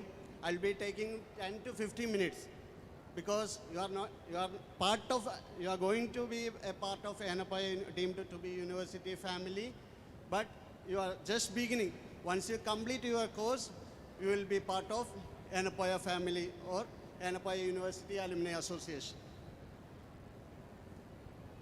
So this is our logo. I hope you will be so. You know, you can see in the logo down, Rabbi Zidni Ilma. With that word, I'm starting. Oh my Lord, increase me in knowledge. It's our Alumni Association logo, NPI University Alumni Association. It is formed in the year 2010. And we have a lot of activities and we have primary missions and all. The first mission is to provide a platform for our alumni, those who complete their studies, those who complete their course in NPI University, and they will be getting an opportunity to interact with your fellow colleagues or fellow alumni and institute, your faculty, because I got an opportunity to stand in front of you and talk about our University Alumni Association. Like that, you will be getting an opportunity to stand in front of the freshers or our own. It's like my batchmate will be sitting here in future, like that. So it is giving a platform for a student who complete their courses in university, and not only that, and we'll be. Sorry, I forgot to introduce myself. I'm Dr. Syed Muhammad Mikdad. Currently, I'm a secretary to NPI University Alumni Association, and I am an assistant professor in the Department of Oral Pathology, NPI Dental College. So this is our team. The first photo is showing Dr. Irfan. He's a alumni of 2000 batch. Is currently HOD in the Department of Pulmonary Medicine in Anapaya Medical College. Next, myself, secretary. Then third one, Vice President, Mr. Shamjad AM, currently is working in Kannur. Treasurer, Mr. Kaja Moinuddin, is a associate professor in the Department of Anapaya Physiotherapy College. And we have Dr. Saad Firoz. He's a radiologist. Currently is working, doing one fellowship in United Kingdom. And we have executive members from each constituent college of Anapaya University, two executive members. Here we have Dr. Ruben Abraham Jacob from Anapaya Dental College, Dr. PMN Ishad from Anapaya Medical College, Mrs. Melba Roshni from Anapaya Nursing College, Dr. Sonu Ramdan from Anapaya Medical College, Dr. Muhammad Siraj, Anapaya Dental College, Mr. Shanid from Anapaya Physiotherapy College, Marwan from Physiotherapy College, and Mrs. Daisy D'Souza from Anapaya Nursing College. As we don't have alumni from Anapaya Pharmacy College, recently completed, we will be adding 2 members from Pharmacy College and Degree College and all. This is the last year we formed. And we have student body, will be taking 2 representatives from each batch. So what all activity we are doing as a Anapaya University Alumni Association? We have an Enlighten programs, global alumni meet, end gathering or reunion, or end to aspire. So enlighten means we will be calling some resource person who completed their course, some other university, to enlighten our students and our faculty. And to aspire means our own student or our own alumni will be inviting and we will be giving career guidance to our own students. And gathering or reunion, once you complete your studies, you will be working or you will be for having a professional practice in global. So once you come back after 5 years or 10 years, you will be thinking of getting together with your batchmate or coming to see your alma mater, that is our university. Then we will be giving a provision to get together in our campus. And global alumni means we will be gathering all the alumni who are in a specific place. Last 3 years back, we had a global alumni meet in Dubai. Inshallah, in future, on October 2nd, we are planning in KSA in Saudi Arabia, our global alumni meet. These are some program what we conducted recently in the year 2021 and 22. We conducted Yuva Futsal tournament in Kannur, Kerala on March. And these are some pictures. We have a alumni meet in Kannur in the month of March, I think. We used to conduct and to aspire in each month and all. This is our own alumni belongs to 2003 batch YDC, Anapoya Dental College. His name is Major Dr. Ashwina Banari. He completed a BDS in the year 2010, 8, I think, and he got selected in the army. Currently, he is a major, and still last year, he came and he enforces, he gave a career guidance how Indian Armed Force, what are the chances, how you can, how should you apply for that and all, he explained. We felicitate Major Sir. This is some programs what we conducted. It's the NPERIO, that's a specialty chapter. This is a reunion. Recently we conducted 97 batch. They were celebrating their 25 Silver Jubilee celebration. They have come to our university after 25 years completing their course.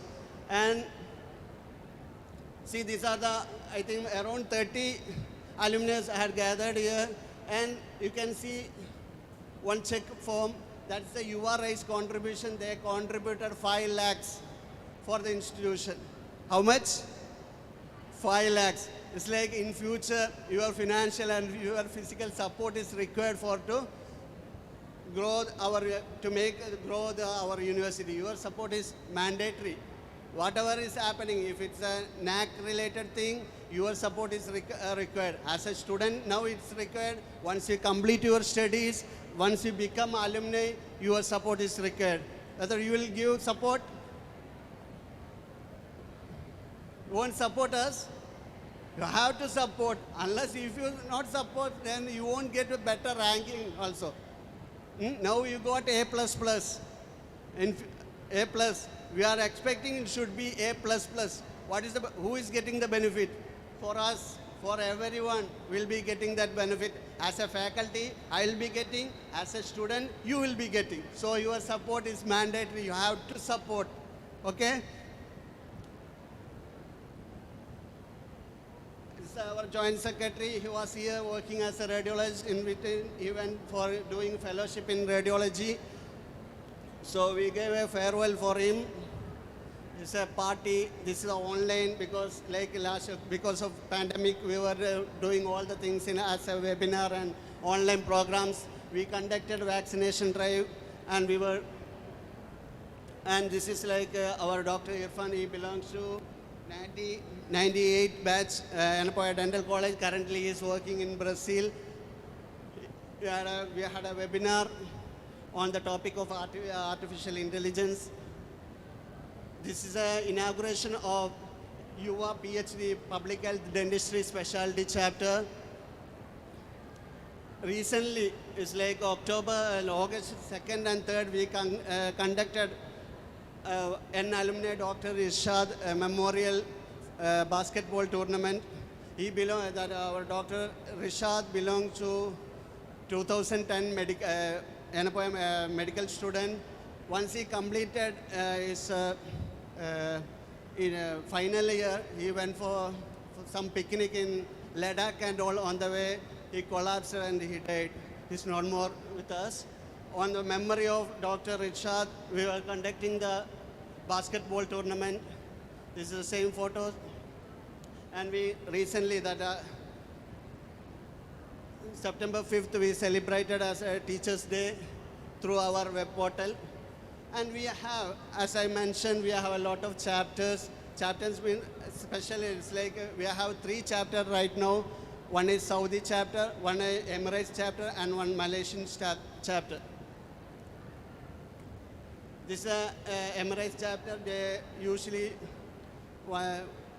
in a year, once or twice, they'll gather each other in their particular places, like in the UAE, and they had a reunion.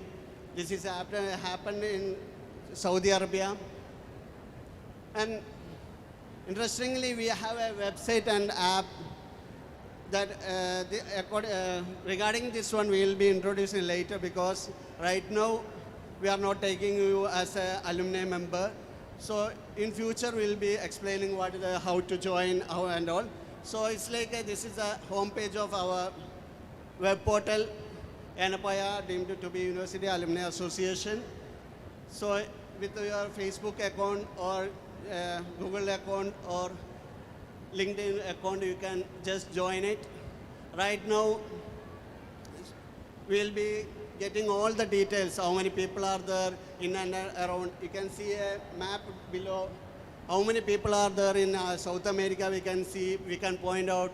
How many are there in North America, how many are working in India. That and all the detail we will get it. You can have a go through the web portal also. It's like alumni.anapoya.edu. So as a UVA University Members Directory, we will be having all the details. From 2021 batch, we have 241 members. 2022 in the bottom. Like that, 2016, we have 2 members who completed and went. So as I mentioned, we have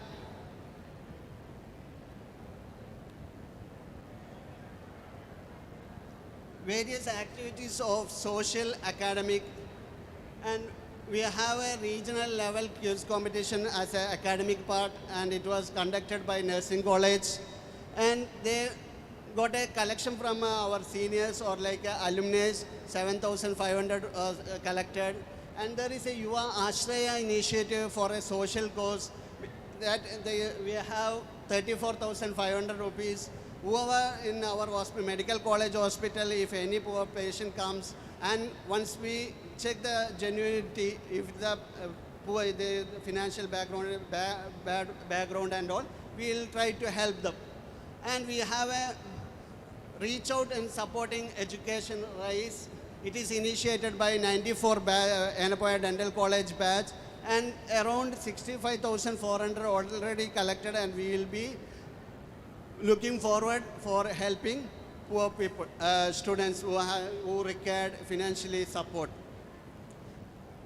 And for alumni meet, we are planning, we are expecting 1 lakh, so we got 1,300, it's like under processing. For infrastructure development, we got 1,28,000, and once you go near that bank and all, I hope you will be taking to that bank, Vijaya Bank. Near to Vijaya Bank, there is a small area, it's called 94 Corner, and it was contributed by our 94 batch in Anapoya Dental College.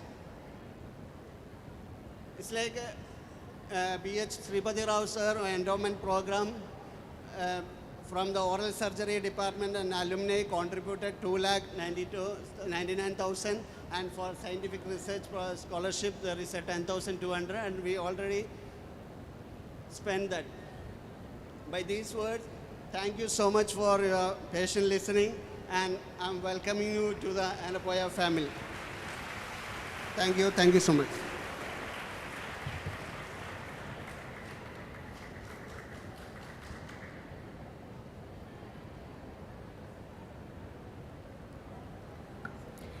Thank you, sir, for enlightening the students about your work. I request Mr. Vikas Sachin to hand over a certificate of appreciation to Dr. Syed.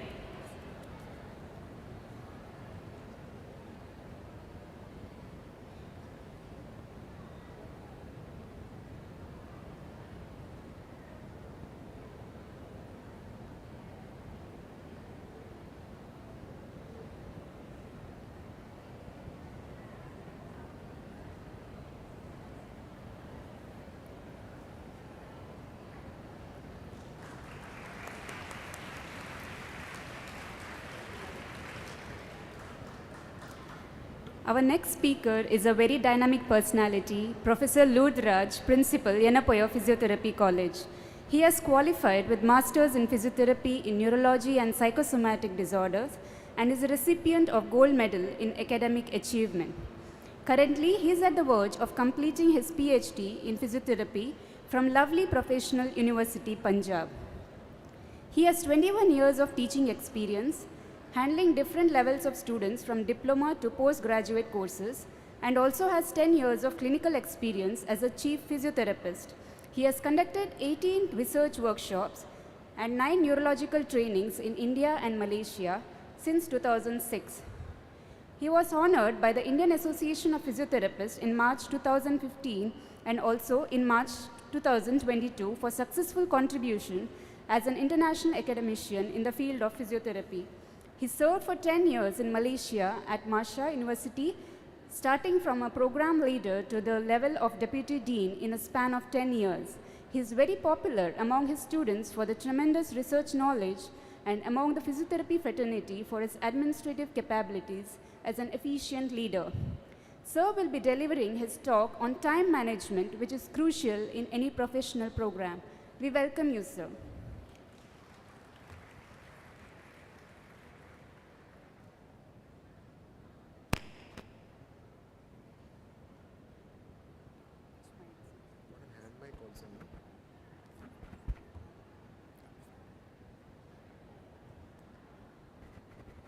Hello, can you hear me? Can I have your attention, please? Every one of you. All of you can rise for a while.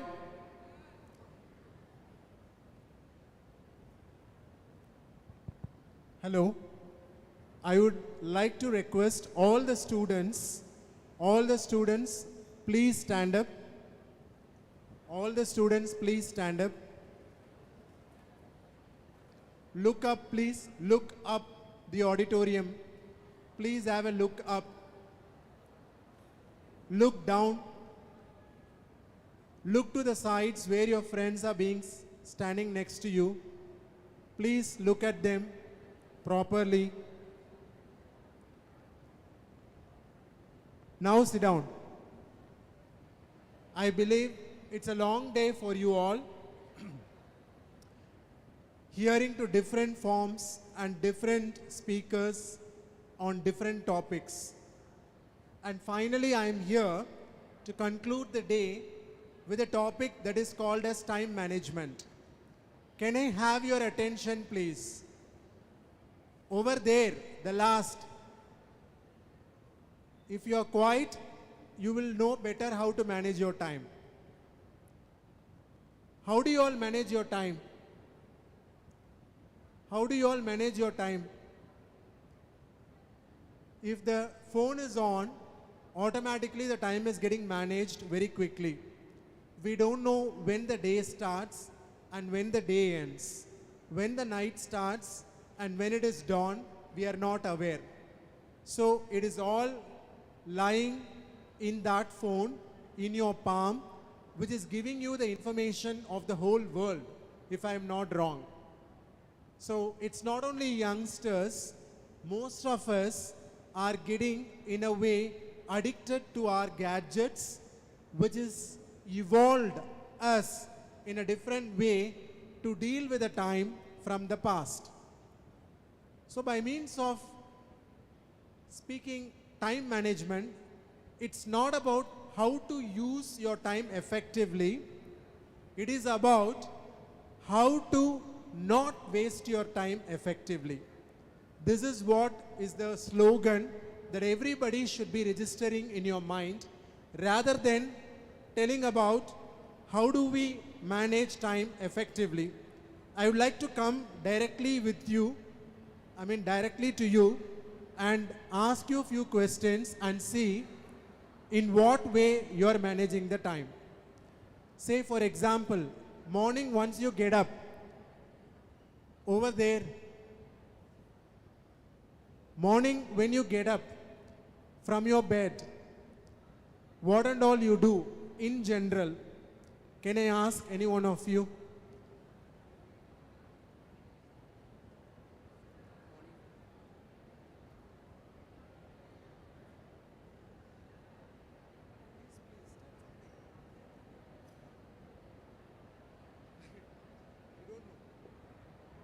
He don't know what he does the whole day. So you all don't know what you're doing also every day. Then how will you know how to manage your time effectively? Yes, please. Anyone over here who can tell me what you're doing every day? Prayers.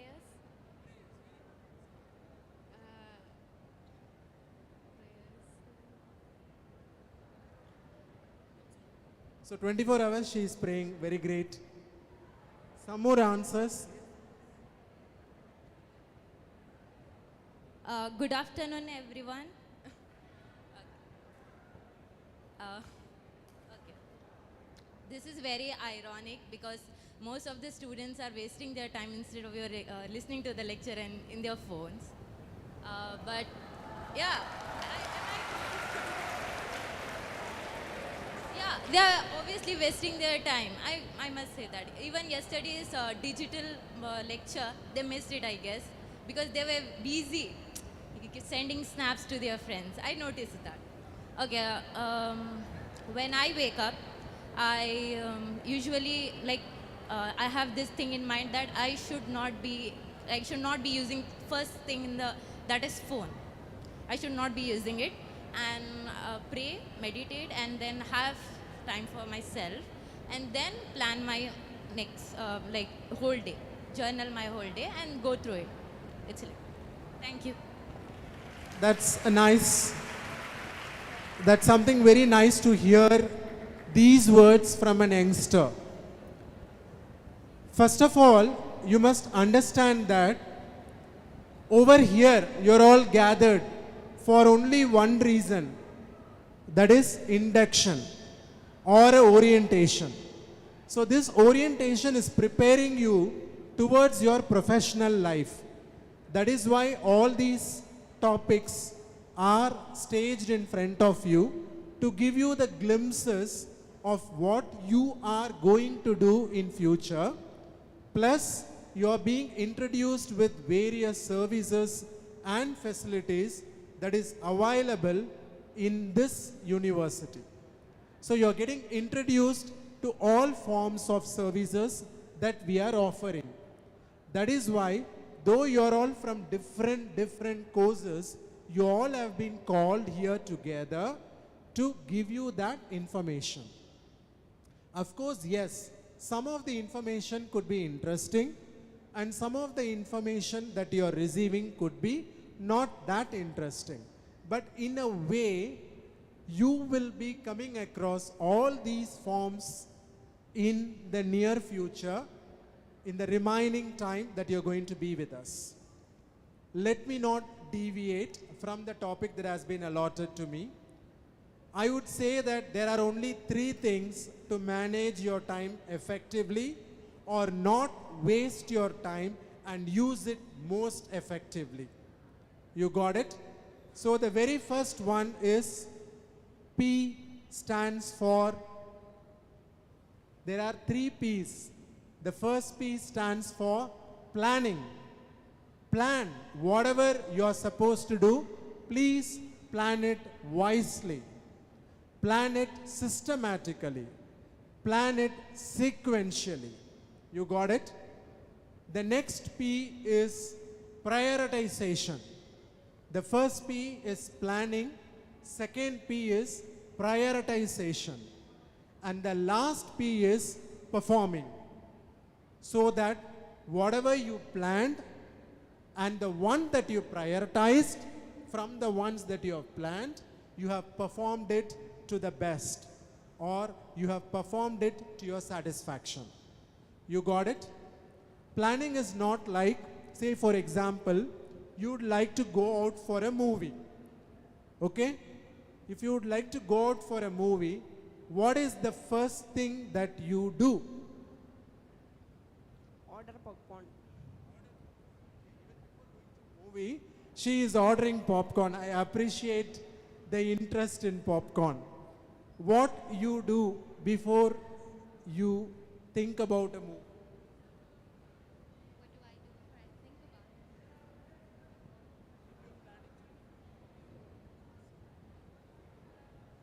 Hope that it turns out to be good. Hope that it turns out to be good. Just a very simple thing. Even for a movie that you would like to go, you will plan which show you would like to go. Am I right? Which show you would like to go, which movie you would like to go, which cinema, which hall you would like to watch this movie. All these are thought about. Correct? That is nothing but planning. Whether you have that enough money to buy the tickets only for yourself or for your best friend, maybe a girl or a boy, that doesn't matter. So all these are in the terms of planning. Am I right? Second thing, prioritization. So you will try to prioritize the movie if that is the most interesting for you to get rid of your stress. Am I right? So you will have your own priorities. It may not be movie, it could be something else based on your interest, based on the willingness to do something. Are you clear? So that is nothing but priority. And the last one is performing, where whatever you planned, whatever you prioritized, you're going to execute it. Am I right? Is that so? So the three things is applicable mostly in all of the activities what you're going to do. You all as a youngster have stepped into the professional life. You have stepped into a college life. This is the first time you may be out of your native, out of your own house, away from the control of your parents, if at all your parents were very strict or whatsoever it could be. So you have almost all kinds of curiosity with which you are stepping into the college life. So there could be a lot of variations, a lot of distractions that comes to you, and you will be eventually starting to waste time because of the curiosity. Very simple. Most of the time we open up the phone to know about something, but we end up knowing about many things and we won't be knowing for what we were actually looking for. Am I right? Is that so? That's what happens most of the time. So the curiosity will take different tracks, different diversions, different pathways. So as a beginner in this college life, try to inculcate the curiosity into your learning. That is very, very, very important. You as a student spend time for other forms of entertainment. Okay, that's not something that you're not supposed to do. Here I would like to say the entertainment, the ones that is permitted. You got it? Say for example, most of you are in the hostel, or you may be a day scholar staying with your parents. When you wanted to spend time watching a movie in your phone or watching a series in your phone, listening to a song, playing a music, nobody is going to block you. Or playing sport activities, nobody is going to block you. But for everything, plan it properly. I am a person who has joined for a course, a BSc Allied Health course or a BPT course or a BOT course or a BASLP course or a BHA course or what course that you have joined, that is your priority. You understand? You have planned to study in an institution which gives you the facility in order to progress in your personal and professional life, in order to make you as a breadwinner in future. That is the plan of you as well as the dream of your parents. So you have stepped into this university. So you have planned it. Then you should be making the most use of the time that you have. So what should be your priority? Studies should be your priority. You can have many lists. You can have many lists in the way that you want to use your time effectively. It is there. But priority should be your studies. You got it? So prioritization is important, where you will learn to use the time in a very effective way. And the last P is performing. So whatever you have prioritized, you try to perform. Where do you show your performance? In the assignments that has been given to you, in the task that has been assigned to you as a group or an individual, or in the examinations that is coming up in the near future, in order to showcase whatever you have learned. Whether it could be a theory or it could be a practical, that doesn't matter. So you should know what you have to perform. So if you know what you have to perform, you will start using the time effectively and prepare for it accordingly. Is it clear to you all? So if you have these 3 P's in your life, definitely I can tell you, you will be able to make use most of your time in a better way or the best way. And I would like to tell you all, not as a piece of an advice, just think, yes, of course, you would like to be glued on to the phones or hooked on to the network or hooked on to the friends that you have. It's good, but that's not only going to be your world or globe for the next few years.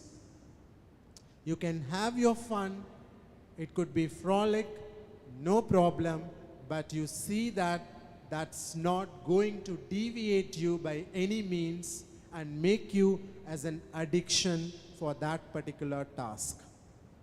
Is that clear to you all? So, when it comes to time management, I would always say that instead of making use of your time effectively, please think about how not to waste your time, in a way that you're not supposed to do. That is most important. So, with all the deviations that is going to come up, with all the distractions that is going to disturb you in your life in the college, please think that what should be those 3 P's that needs to be given importance, and that will make you happily manage your time.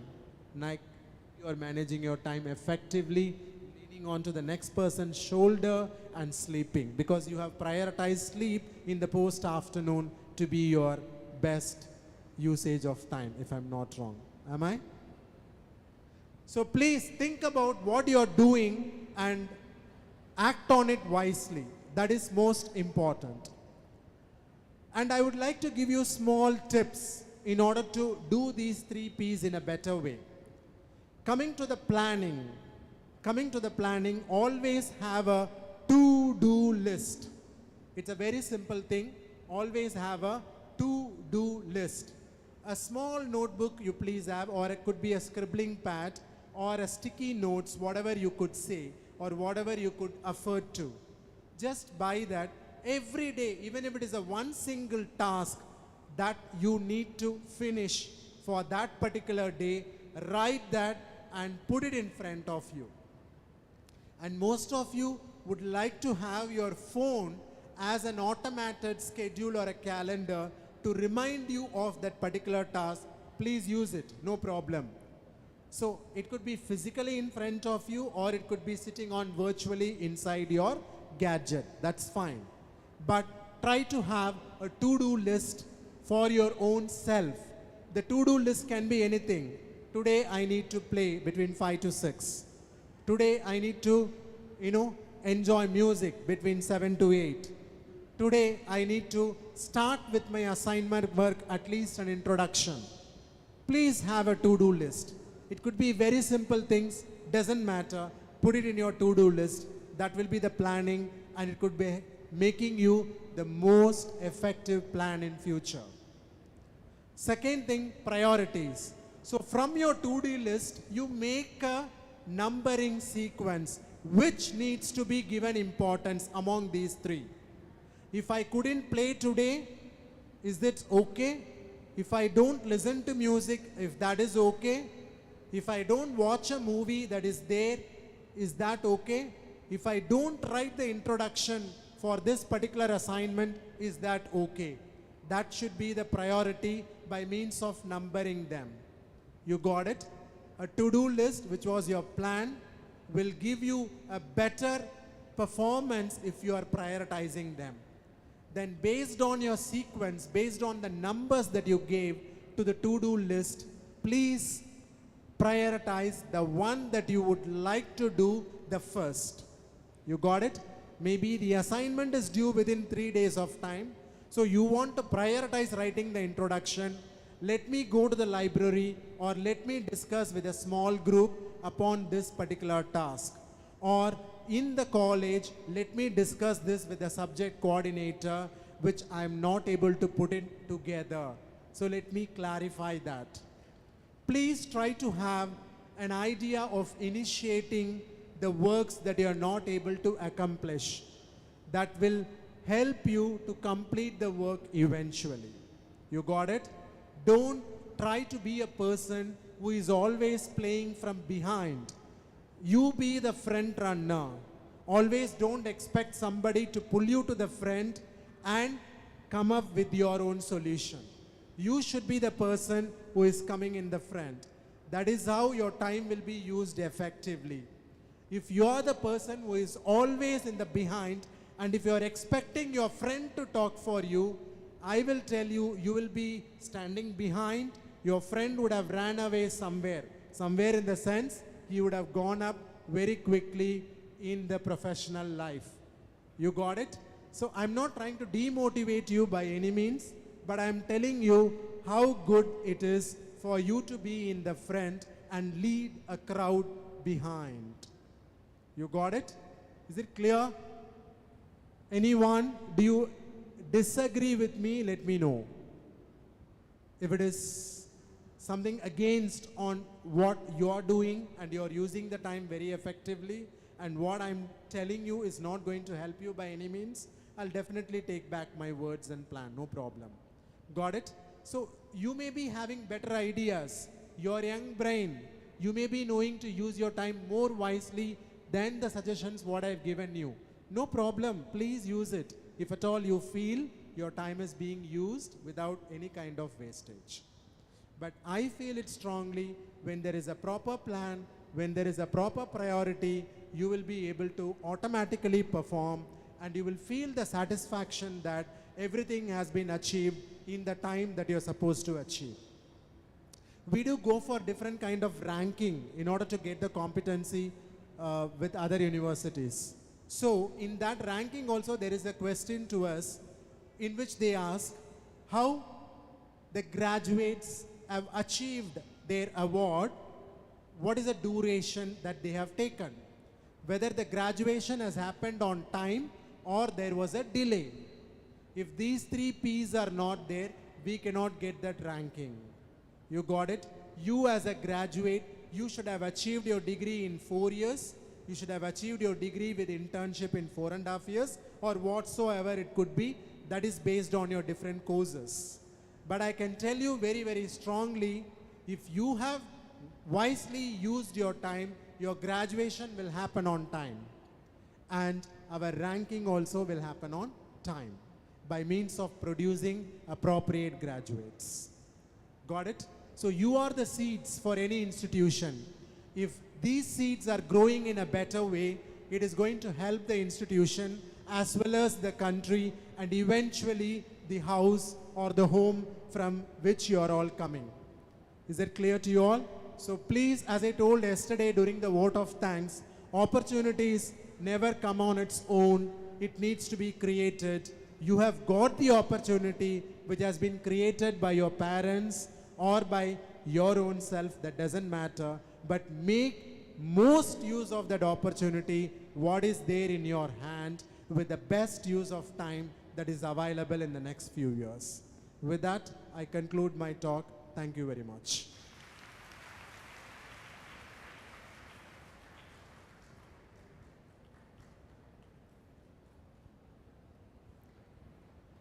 Thank you, sir, for getting the attention of students and giving them the information about the 3 P's essential for time management. I request Mr. Abdul Rahmanullah to present a certificate of appreciation to Professor Lurdraj.